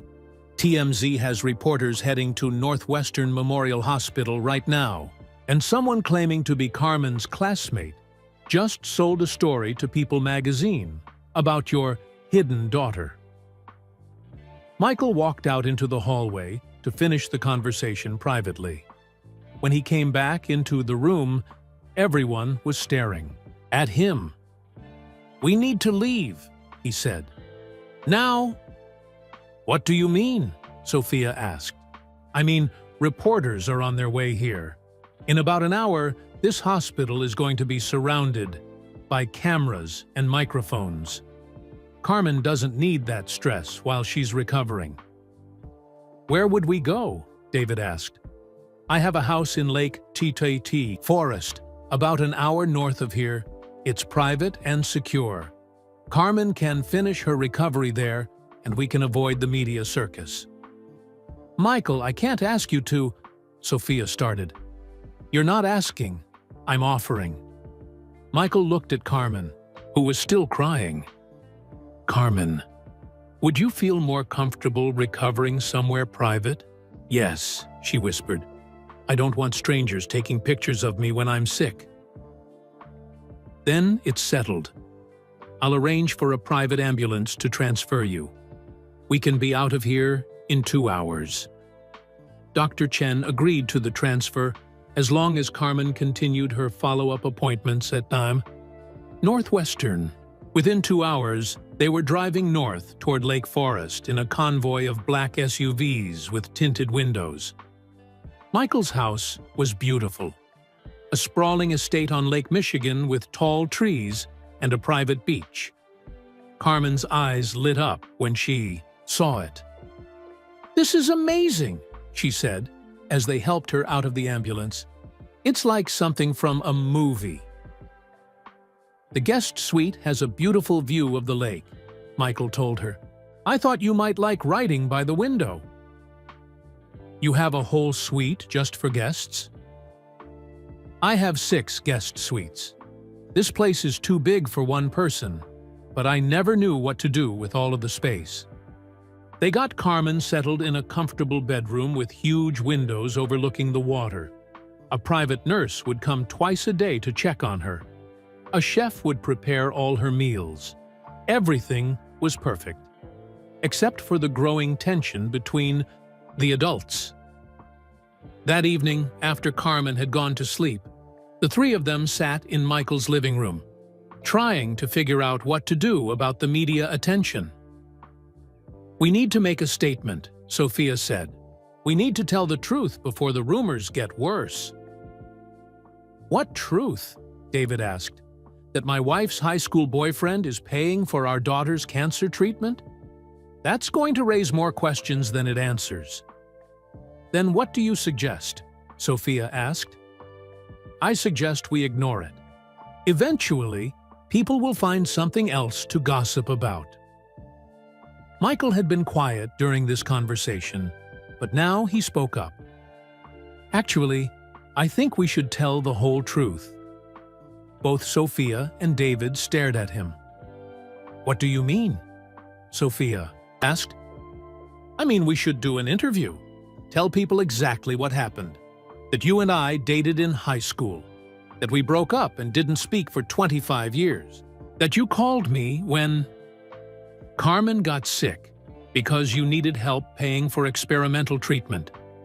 That I helped because it was the right thing to do." "Michael, that's going to create even more drama," David said. "Or it might stop the drama. Right now, people are making up their own stories. If we tell the real story, maybe they'll leave Carmen alone." Sophia was quiet for a long time. "What if they ask about our feelings for each other now?" "We tell them the truth about that too." "Which is what, exactly?" David asked, his voice tense. Michael looked at both of them. "The truth is that I still care about Sophia. I probably always will. But she's married to a good man who loves her and Carmen. My job isn't to complicate their lives. My job is to help Carmen get better, and then figure out how to be part of her life without causing problems for anyone else." "And how exactly would that work?" David asked. "I don't know yet, but I know that Carmen asked me not to disappear from her life again. She asked me to be her friend, not her mother's boyfriend. Maybe that's enough." Sophia looked at Michael with an expression he couldn't read. "Is that really what you want? To just be Carmen's friend?" The question hung in the air like a challenge. Michael thought about the easy answer, the one that would make everything simple and neat. But Carmen had taught him that the truth was more important than what was easy. "No," he said quietly. "That's not what I want. What I want is to turn back time 25 years and make different choices. What I want is to have been there when Carmen was born.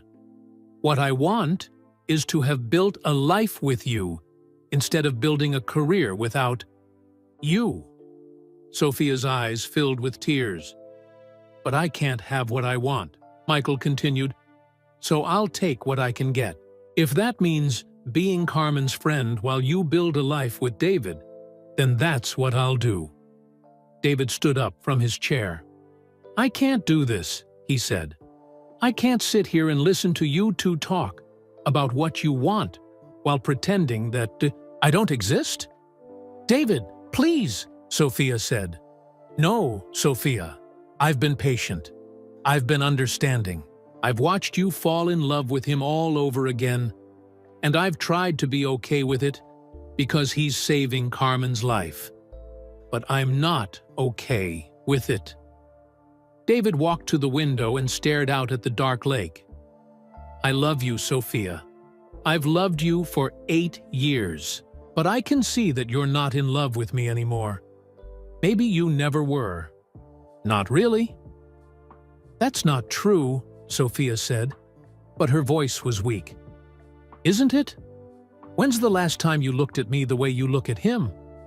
When's the last time you smiled at something I said the way you smile when he walks into a room? Sophia couldn't answer, because they all knew David was right. I want you to be happy, David continued, and I want Carmen to have every chance at life. But I won't compete with a ghost anymore. I won't pretend that our marriage is fine when it's been over since the day he walked back into your life. David, what are you saying? Sophia whispered.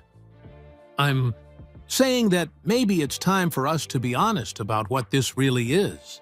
You called him because Carmen needed help, but you're keeping him around because you need him too. David turned around to face both of them. I'll always love Carmen. I'll always be her father in every way that matters. But you two need to figure out what you want from each other, because this in-between thing we're doing is hurting everyone. With that, David left the room. A few minutes later, they heard his car start up in the driveway.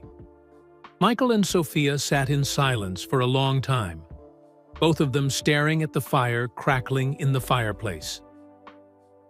He's right, Sophia said finally. About what? About everything. About me falling in love with you again. About our marriage being over. About me needing to figure out what I want. She looked at Michael with tears in her eyes. The truth is, I never stopped loving you either. Not completely. I convinced myself I had. But seeing you again, it all came back. Sophia. But it's not that simple, is it? We're not 17 anymore. We have responsibilities. Carmen needs stability. David deserves better than a wife who's in love with someone else. What do you want to do? I don't know. For the first time in my adult life, I honestly don't know. They sat together in the quiet house, both of them thinking about the choices that had brought them to this moment. Outside, the lake was calm and dark. Inside, their hearts were full of storms. Carmen was getting better. The experimental treatment was working. Soon, she would be healthy and strong and ready to go home. But where was home now? And who would be there when they got there? Some questions, Michael realized, don't have easy answers. Some choices change everything, even when you're not sure you're ready for everything to change. Carmen woke up the next morning to find her mother sitting alone on the deck outside her bedroom, staring at Lake Michigan. Sophia's eyes were red from crying, and she was still wearing the same clothes from yesterday. Mom? Where's David? Carmen asked, stepping outside in her pajamas. He went back to Los Angeles, Sophia said softly. He needed some time to think. Carmen sat down in the chair next to her mother. At 16, she understood more about adult relationships than most kids her age. Fighting cancer had made her grow up fast. This is about Michael, isn't it? Carmen said. Sophia looked at her daughter with surprise. What makes you say that? Mom, I'm not blind. I've been watching all three of you for weeks now. David loves you, but You're still in love with Michael, and Michael never stopped loving you." Sophia felt her heart break a little. "Carmen, I'm sorry. This situation is so complicated, and you shouldn't have to worry about adult problems while you're getting better." "Mom, can I tell you something?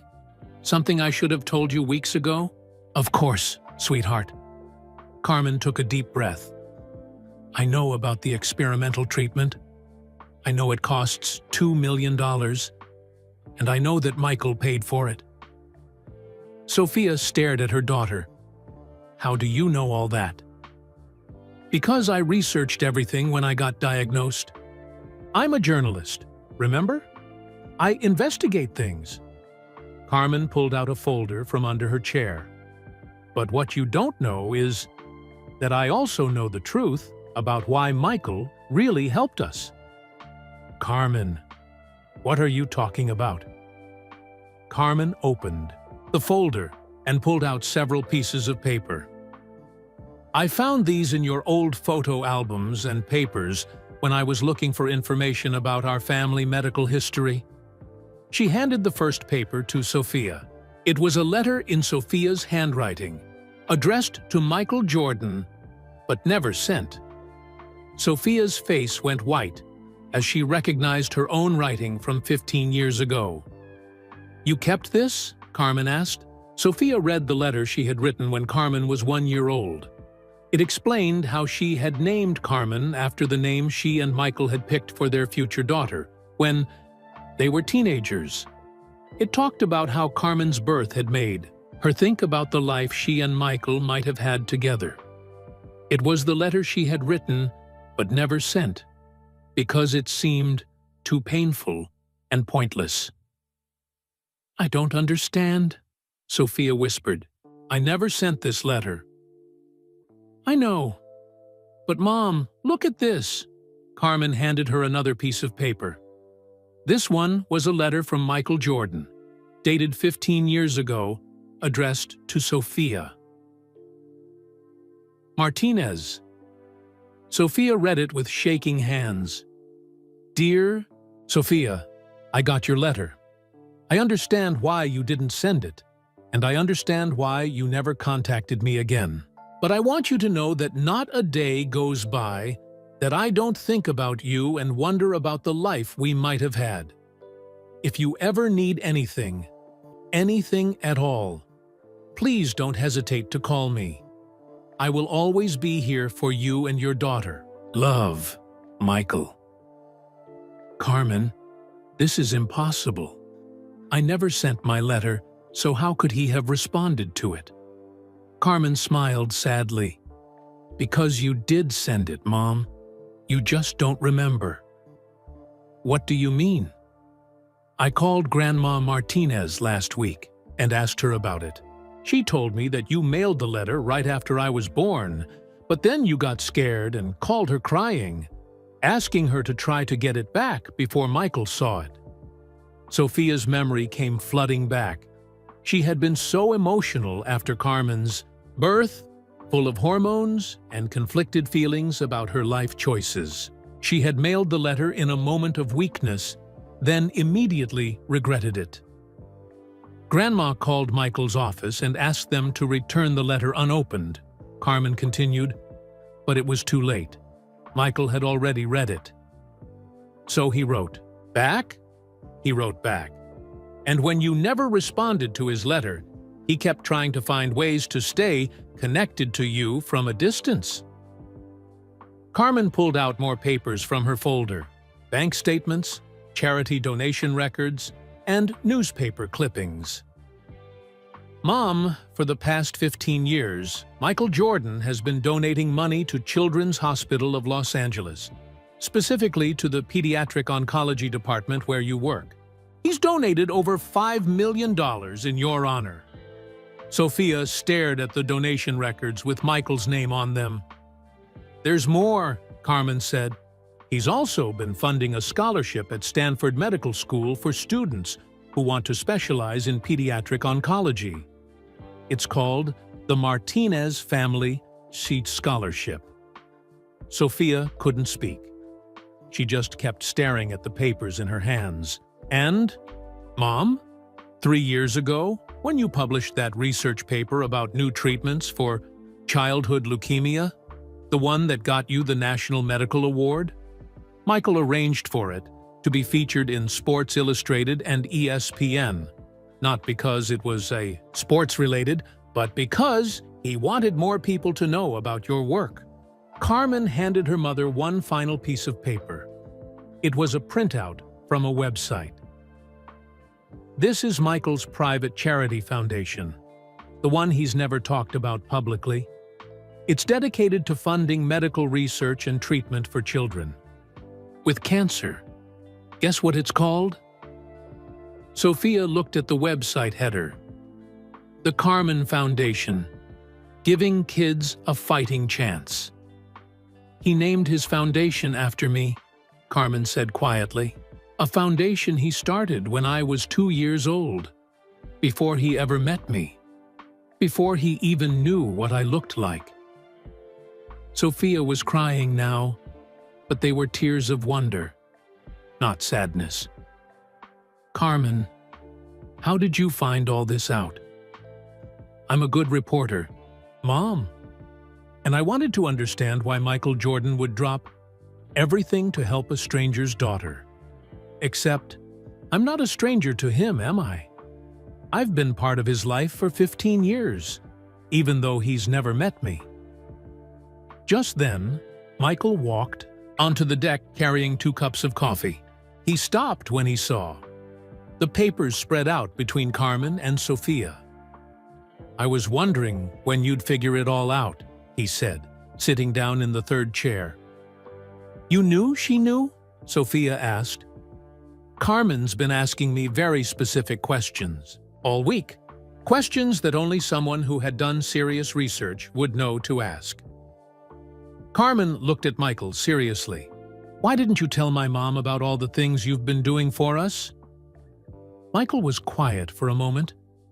Because I didn't want her to feel guilty. I didn't want her to think I was trying to manipulate her or make her feel like she owed me something. But you've been taking care of us from a distance for 15 years, Sophia said. I've been trying to honor the promise I made to you when we were 18. I promised I'd always be there for you if you needed me. Just because we weren't together didn't mean I stopped caring about your life. The hospital donations, the scholarship, the research publicity, that was all you? Michael nodded. I couldn't be part of your life directly, but I could make sure you had the resources to save as many kids as possible. Every child you saved was like keeping a promise to the boy I used to be. Carmen stood up and hugged Michael tightly. You've been my guardian angel my whole life, and I didn't even know it. You've been my inspiration, Michael replied, a little girl I'd never met who reminded me that some things are more important than basketball trophies. Sophia was staring at both of them, her mind reeling from everything she had just learned. 15 years, she whispered. You've been watching over us for 15 years. I've been loving you for 15 years, Michael corrected. Both of you. Carmen sat back down and looked at her mother seriously. Mom, David is a good man, and I love him, but he's not the love of your life. Michael is. Carmen, it's not that simple. Yes, it is. David knows it too. That's why he left. He's giving you permission to choose. Happiness. Sophia looked out at the lake, then at Michael, then at her remarkable daughter. I'm scared, she admitted. We tried this once before, and it didn't work. We were kids before, Michael said. We thought we had to choose between love and dreams. Now we know that the best dreams include the people you love. What about your life in Chicago? What about my job in Los Angeles? What about Carmen's school and friends? Carmen laughed. Mom, I'm going to be a famous journalist someday. I can write from anywhere. And you're already famous for your cancer research. You can work at any hospital in the world. And I can live anywhere, Michael added. My playing days are over. My business can be run from any city. The only thing that matters to me is being near you and Carmen. But what if we try again and it doesn't work? What if we hurt each other? Michael reached over and took Sophia's hand. Then we'll deal with it like adults who love each other. But Sophia, we've already wasted 25 years. How many more years do you want to waste being afraid? Carmen stood up again. I'm going inside to call David and thank him for being the best stepfather a girl could ask for. And then I'm going to start planning our new life as a real family. She kissed both her mother and Michael on the forehead. You two figure out the details. I'm going to write the greatest love story ever told. The true story of how Michael, Jordan, and Dr. Sophia Martinez found their way back to each other after 25 years. As Carmen walked back into the house, Sophia and Michael sat in silence, still holding hands, watching the sun rise over Lake Michigan. She's remarkable, Michael said. She gets that from her father, Sophia replied with a smile. David's a good man. Yes, he is. But you're the love of my life. Michael brought Sophia's hand to his lips and kissed it gently. Does this mean you're willing to try again? It means I'm tired of living half a life. It means I want to see what happens when we choose love instead of fear. Even if it's scary, especially because it's scary. Carmen taught me that the best stories are the ones that are dangerous to tell. They sat together as the morning light painted the lake gold and silver. Two people who had found their way back to each other through the love of an extraordinary 16-year-old girl who refused to let them waste any more time being apart. Some revelations, Michael thought, change everything in the best possible way. And this was one of them. 6 months later, Carmen Martinez stood in front of her bathroom mirror, brushing her hair. Real hair, not a wig or a scarf. Her dark curls had grown back, thicker and shinier than before. Dr. Chen said it was a sign of how healthy her body had become. Today was a special day. Today, Carmen was going to ring the bell at Northwestern Memorial Hospital. The bell that cancer patients ring when they finish their treatment and are officially declared cancer-free. But first, she had something important to do. Mom! Michael! Are you ready? Carmen called down the hallway of their new house in Wilmington, North Carolina. That's right. They had moved back to where it all began. Michael had bought a beautiful house just outside of town, close to the hospital where Sophia now worked as the head of pediatric oncology. Carmen was finishing her senior year at the UNIU, same high school where her parents had fallen in love. Coming, sweetheart, Sophia called back. Carmen smiled as she heard her mother's footsteps, and Michael's deeper ones coming down the hall together. They had officially gotten married 3 months ago in a small ceremony in Chicago, with Carmen as Sophia's maid of honor and David walking Sophia down the aisle. Yes, David had come to the wedding. He and Sophia had gotten divorced quietly and kindly, and he remained Carmen's stepfather in every way that mattered. He had even started dating a wonderful nurse from his hospital in Los Angeles. Sometimes, Carmen thought, love meant letting people go, so they could find their real happiness. Are you nervous? Sophia asked, hugging Carmen from behind as they looked in the mirror together. A little, but mostly excited. Carmen turned around to face her parents. I can't believe it's been 6 months since the treatment worked. Michael appeared in the doorway, wearing a suit and tie for the special occasion. How are my 2 favorite girls doing? Ready to celebrate, Carmen said, bouncing on her toes.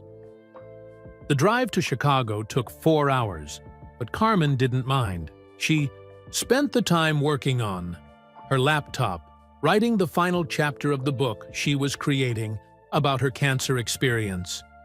She had already gotten interest from 3 publishers who wanted to help her share her story with other kids fighting cancer. What are you calling the book? Michael asked from the front seat. Fighting for Tomorrow, a teenager's guide to beating cancer and finding hope, Carmen replied. I want kids to know that cancer is scary, but it's not the end of their story. That's perfect, Sophia said. You're going to help so many families. When they arrived at Northwestern Memorial Hospital, Carmen was surprised to see a small crowd waiting in the lobby. Dr. Chen was there, of course, along with the nurses who had taken care of Carmen during her treatment. But there were also several other teenagers, kids who were currently fighting cancer themselves. What's all this? Carmen asked. Dr. Chen smiled. Word got out that you were coming to ring the bell today. These kids wanted to meet you. You've become something of a celebrity in our pediatric ward. Carmen spent the next hour talking to each of the young patients. She shared her story, answered their questions, and gave them signed copies of the articles she had written about her experience. She told them about the bad days and the good days, about being scared and being brave, about the importance of having people who love you fighting alongside you. The treatment is hard, she told a 13-year-old boy named Marcus, who was just starting his cancer journey. But you're harder, and you're not fighting alone. Finally, it was time for the bell ceremony. Carmen stood in front of the brass bell that hung in the hospital lobby, surrounded by doctors, nurses, patients, and her family. Dr. Chen handed Carmen a small hammer. Carmen Martinez, after 6 months of monitoring, I am proud to officially declare you cancer-free. You have beaten acute lymphoblastic leukemia. You are a survivor. Carmen looked at the bell, thinking about everything that had happened since her diagnosis 8 months ago. The fear, the pain, the uncertainty, but also the love, the hope, and the incredible people who had fought for her life. She rang the bell 3 times, loud and clear. The sound echoed through the hospital lobby like a celebration. Everyone cheered and clapped. Carmen hugged Dr. Chen, then turned to hug Michael and Sophia. We did it, she whispered to them. We actually did it. You did it, Michael corrected. You're the one who fought. But I didn't fight alone, Carmen said, looking around at all the people who had supported her. After the ceremony, the 3 of them drove to a quiet restaurant for dinner. Carmen wanted to celebrate, but she also wanted to talk about the future. I've been thinking about college, she said over dessert. Oh? Sophia raised an eyebrow. What have you been thinking? I want to study journalism at Northwestern University. I want to stay close to Dr. Chen and the hospital so I can keep visiting kids who are going through treatment. That sounds perfect, Michael said. You could live at home and commute to campus. Actually, I want to live in the dorms. I want the full college experience. But I also want to volunteer at the hospital on weekends. Sophia smiled. That sounds like the perfect balance. Carmen looked at both her parents seriously. Can I ask you something? Of course. Do you ever regret the 25 years you spent apart? Michael and Sophia looked at each other across the table. That's a complicated question, Sophia said finally. I regret the pain, Michael added. I regret the years we lost. But I don't regret the journey that brought us back together. What do you mean? I mean that if we had stayed together when we were 18, we might not have become the people we needed to be, Sophia explained. I needed to become a doctor. Michael needed to become the man who would drop everything to help a sick child, and the world needed you to exist. Me? Carmen, if Michael and I had stayed together, you wouldn't be here, Michael said. I would never have met David, never had the daughter who would teach both of us what really matters in life. Carmen thought about this. So you're saying that everything happened the way it was supposed to? Not everything, Sophia said. The cancer wasn't supposed to happen. That was just bad luck. But even the cancer led to something good, Carmen pointed out. It brought our family together. It's going to help me write stories that save other kids' lives. It taught all of us that every day we have together is precious. Michael reached across the table and took Carmen's hand. You're wise beyond your years. Kiddo, I learned from the best, Carmen replied, squeezing both her parents' hands. That evening, they drove back to Wilmington and went to visit the old oak tree behind Emsley A. Laney High School. The same tree where Michael and Sophia had shared their first kiss 30 years ago. The tree was bigger now, its branches spreading wide and strong. Someone had built a small bench underneath it and a plaque that read, "In memory of young love and second chances." Did you put that there? Sophia asked Michael. Guilty, he admitted. I wanted to make sure this place was protected. It's where our story really began. Carmen sat on the bench and pulled out her phone. Can I take a picture of you two under the tree for my book? Michael and Sophia stood together under the oak tree, holding hands just like they had when they were teenagers. But they were different now, older, wiser, marked by years of joy and sorrow and growth. Perfect, Carmen said, snapping the photo. This is going on the dedication page of my book. What's the dedication going to say? Sophia asked. Carmen showed them what she had written on her phone. To Michael and Sophia, who taught me that real love is worth waiting for, worth fighting for, and strong enough to survive anything.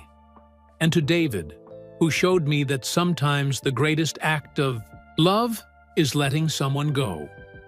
Thank you for showing me what courage looks like. Both adults had tears in their eyes as they read Carmen's words. There's one more thing I want to do, Carmen said, standing up from the bench. She walked over to the oak tree and placed her hand on its rough bark. Thank you, she said quietly to the tree. Thank you for being the place where my parents fell in love. Thank you for keeping their story safe until they were ready to finish it. As they walked back to their car, Carmen between her parents with her arms linked through theirs, she felt like the luckiest person in the world. She had beaten cancer. Her parents had found their way back to each other. Her family was whole and happy and full of love. But most importantly, she had learned something that would guide her for the rest of her life. The best stories don't always have happy endings right away. Sometimes they have happy beginnings that come much later than expected. And sometimes those are the most beautiful stories of all. 3 months later, Carmen Martinez published her first book. It became a bestseller and helped thousands of families facing childhood cancer. She started a foundation that provided support for teenagers going through treatment. Michael and Sophia continued their work. He with his charitable foundation, she with her medical research. Together, they had saved hundreds of children's lives. But their greatest achievement was the family they had built together. A family born from love, tested by crisis, and strengthened by the wisdom of a remarkable girl who refused to let them waste any more time being apart. Some stories, Carmen wrote in her book, are worth waiting 30 years to tell properly. And this was one of them. 2 years later, Michael Jordan stood at the kitchen window of his North Carolina home, watching his wife, Sophia, work in her garden. The morning sun made her hair shine like it had when she was 17.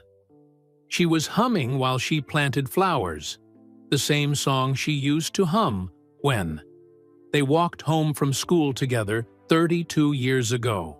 She's beautiful, isn't she? Michael turned to see Carmen standing in the doorway, holding 2 cups of coffee. At 18, she had grown into an amazing young woman. Her book about fighting cancer had become a bestseller.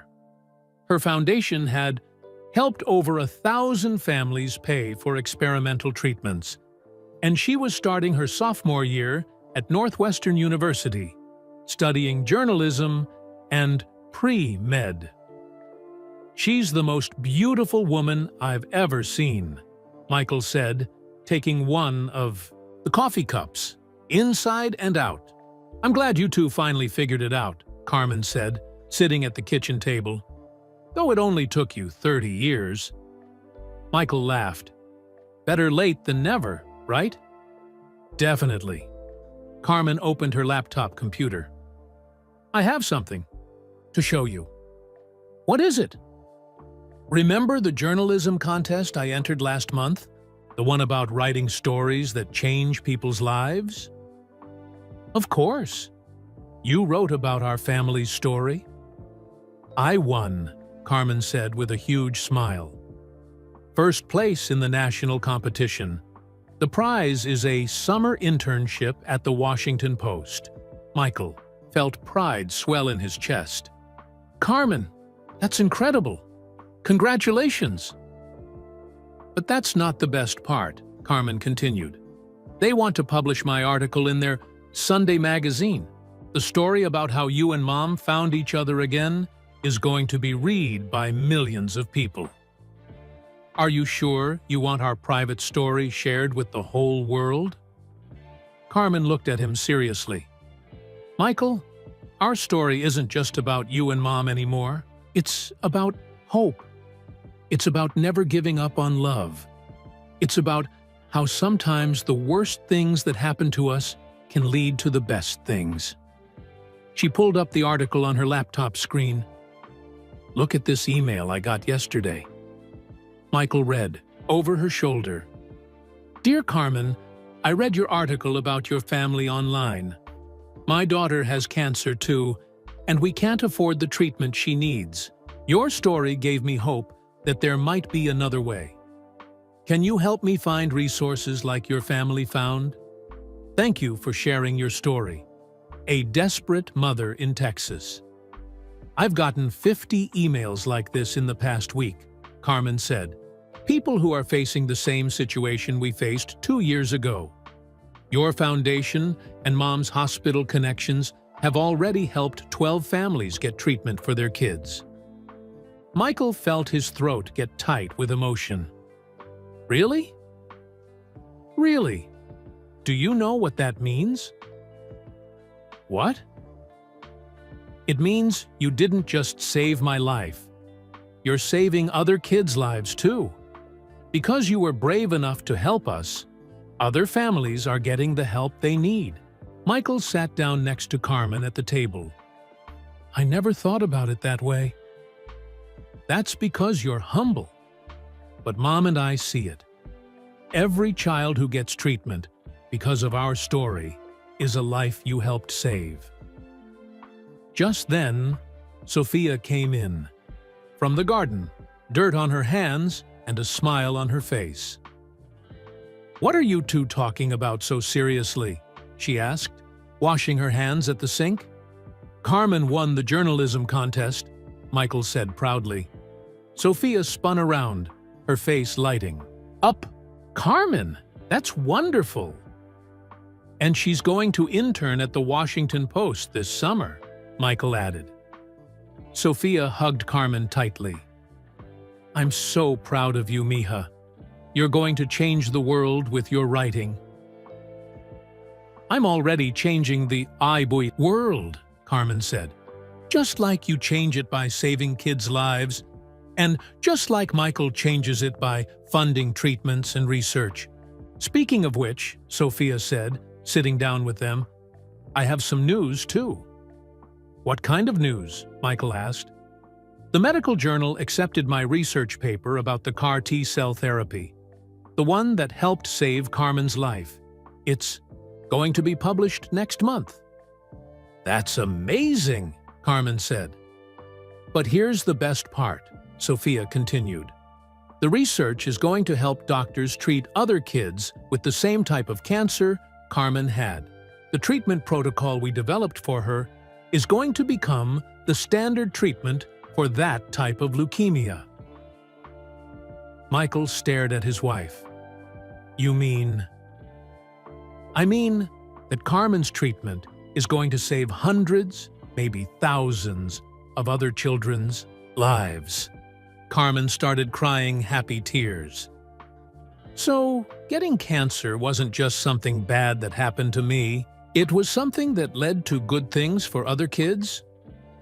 "Exactly," Sophia said, wiping her daughter's tears. "Sometimes our worst experiences become our greatest gifts to the world." Michael looked at these two incredible women, his wife and daughter, and felt overwhelmed with gratitude. "I have something to tell you both too," he said. "What?" they asked together. "Yesterday, I got a call from the NBA. They want to honor me at next month's All-Star Game for my charitable work with childhood cancer research. They're giving me a special award." "Michael, that's incredible," Sophia said. "But I told them I couldn't accept it," Michael continued. "What? Why?" Carmen asked. "Because the award doesn't belong to me. It belongs to all three of us. Carmen, your bravery inspired everything I've done for the past 2 years. Sophia, your medical expertise made it possible to save lives. I just wrote the checks." "So what did you tell them?" Sophia asked. "I told them I'd accept the award if they let me share it with my family. If they let me tell the real story of how a 16-year-old girl with cancer taught me what it means to be a true champion." Carmen hugged Michael tightly. "You're going to make me cry again. Good tears, I hope. The best tears." That afternoon, the three of them drove to the cemetery where Carmen's great-grandmother was buried. Carmen had wanted to visit her grave to tell her about the journalism award.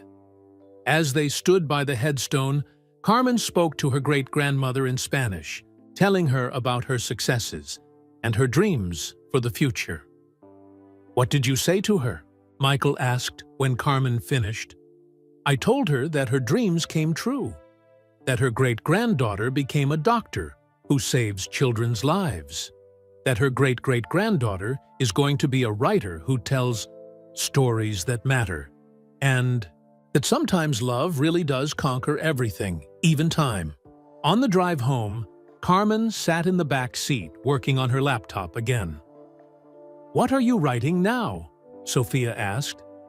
"A new article about families who are created by choice, not just by blood. About how David will always be my father even. Though you and Michael got married. About how love multiplies instead of divides when you're brave enough to share it." "That sounds like another award-winning story," Michael said. "I hope so. I want to keep telling stories that help people believe in happy endings. Even when those happy endings take 30 years to happen?" Sophia asked with a smile. "Especially then," Carmen replied. "The best stories are worth waiting for." That evening, as they sat on their porch watching the sunset, Michael thought about the promise he had made to Sophia under an oak tree 32 years ago. "If you ever need anything," he had told her, "anything at all, just call me. I'll always be there for you." He had kept that promise in ways he never could have imagined back then. Not just by answering her desperate phone call 2 years ago, but by watching over her, family from a distance, for 15 years. By funding her work, supporting her dreams, and waiting patiently for the chance to be part of her life again.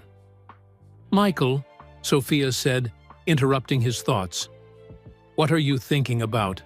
"I'm thinking about promises," he replied. "About how the best ones are the ones you keep even when the person who made them to doesn't remember." "What promise?" "The one I made to you when we were 18, that I'd always be there for you. If you needed me?" Sophia took his hand. "You kept that promise, in ways I never even knew about." "I'm still keeping it," Michael said, "every day for the rest of my life." Carmen looked up from her laptop. "Can I add that to my article? That quote about keeping promises, even when people don't remember?" "Of course," Michael said, "but only if you promise me something in return." "What?" "Promise me you'll keep telling stories that give people hope. Promise me you'll use your gift to help families like ours find their way back to each other." "I promise," Carmen said solemnly, "and I'll keep that promise for the rest of my life, just like you kept yours." As the stars came out over North Carolina, 3 people who had found their way back to each other sat together on their porch, planning ways to help other families find hope in their darkest moments. Michael Jordan had won 6 NBA championships, but he knew that his greatest victory was sitting right beside him. A family built on love, tested by crisis, and strengthened by the wisdom of a remarkable young woman who had taught them all what it means to fight for what matters most. Some promises, Michael thought, as he watched his wife and daughter laugh together, are worth keeping for a lifetime. And this was one of them. The end. What an incredible journey we just shared together. The story of Michael, Sophia, and Carmen shows us that love never really dies. It just waits for the right moment to shine again. Sometimes the biggest acts of kindness come from keeping promises we made long ago. Sometimes our worst moments lead to our greatest victories. And sometimes it takes a brave 16-year-old to remind us what really matters in life. We'd love to know where you're listening from. Drop a comment and tell us your city or country. Are you Team Michael, Team Sophia, or Team Carmen?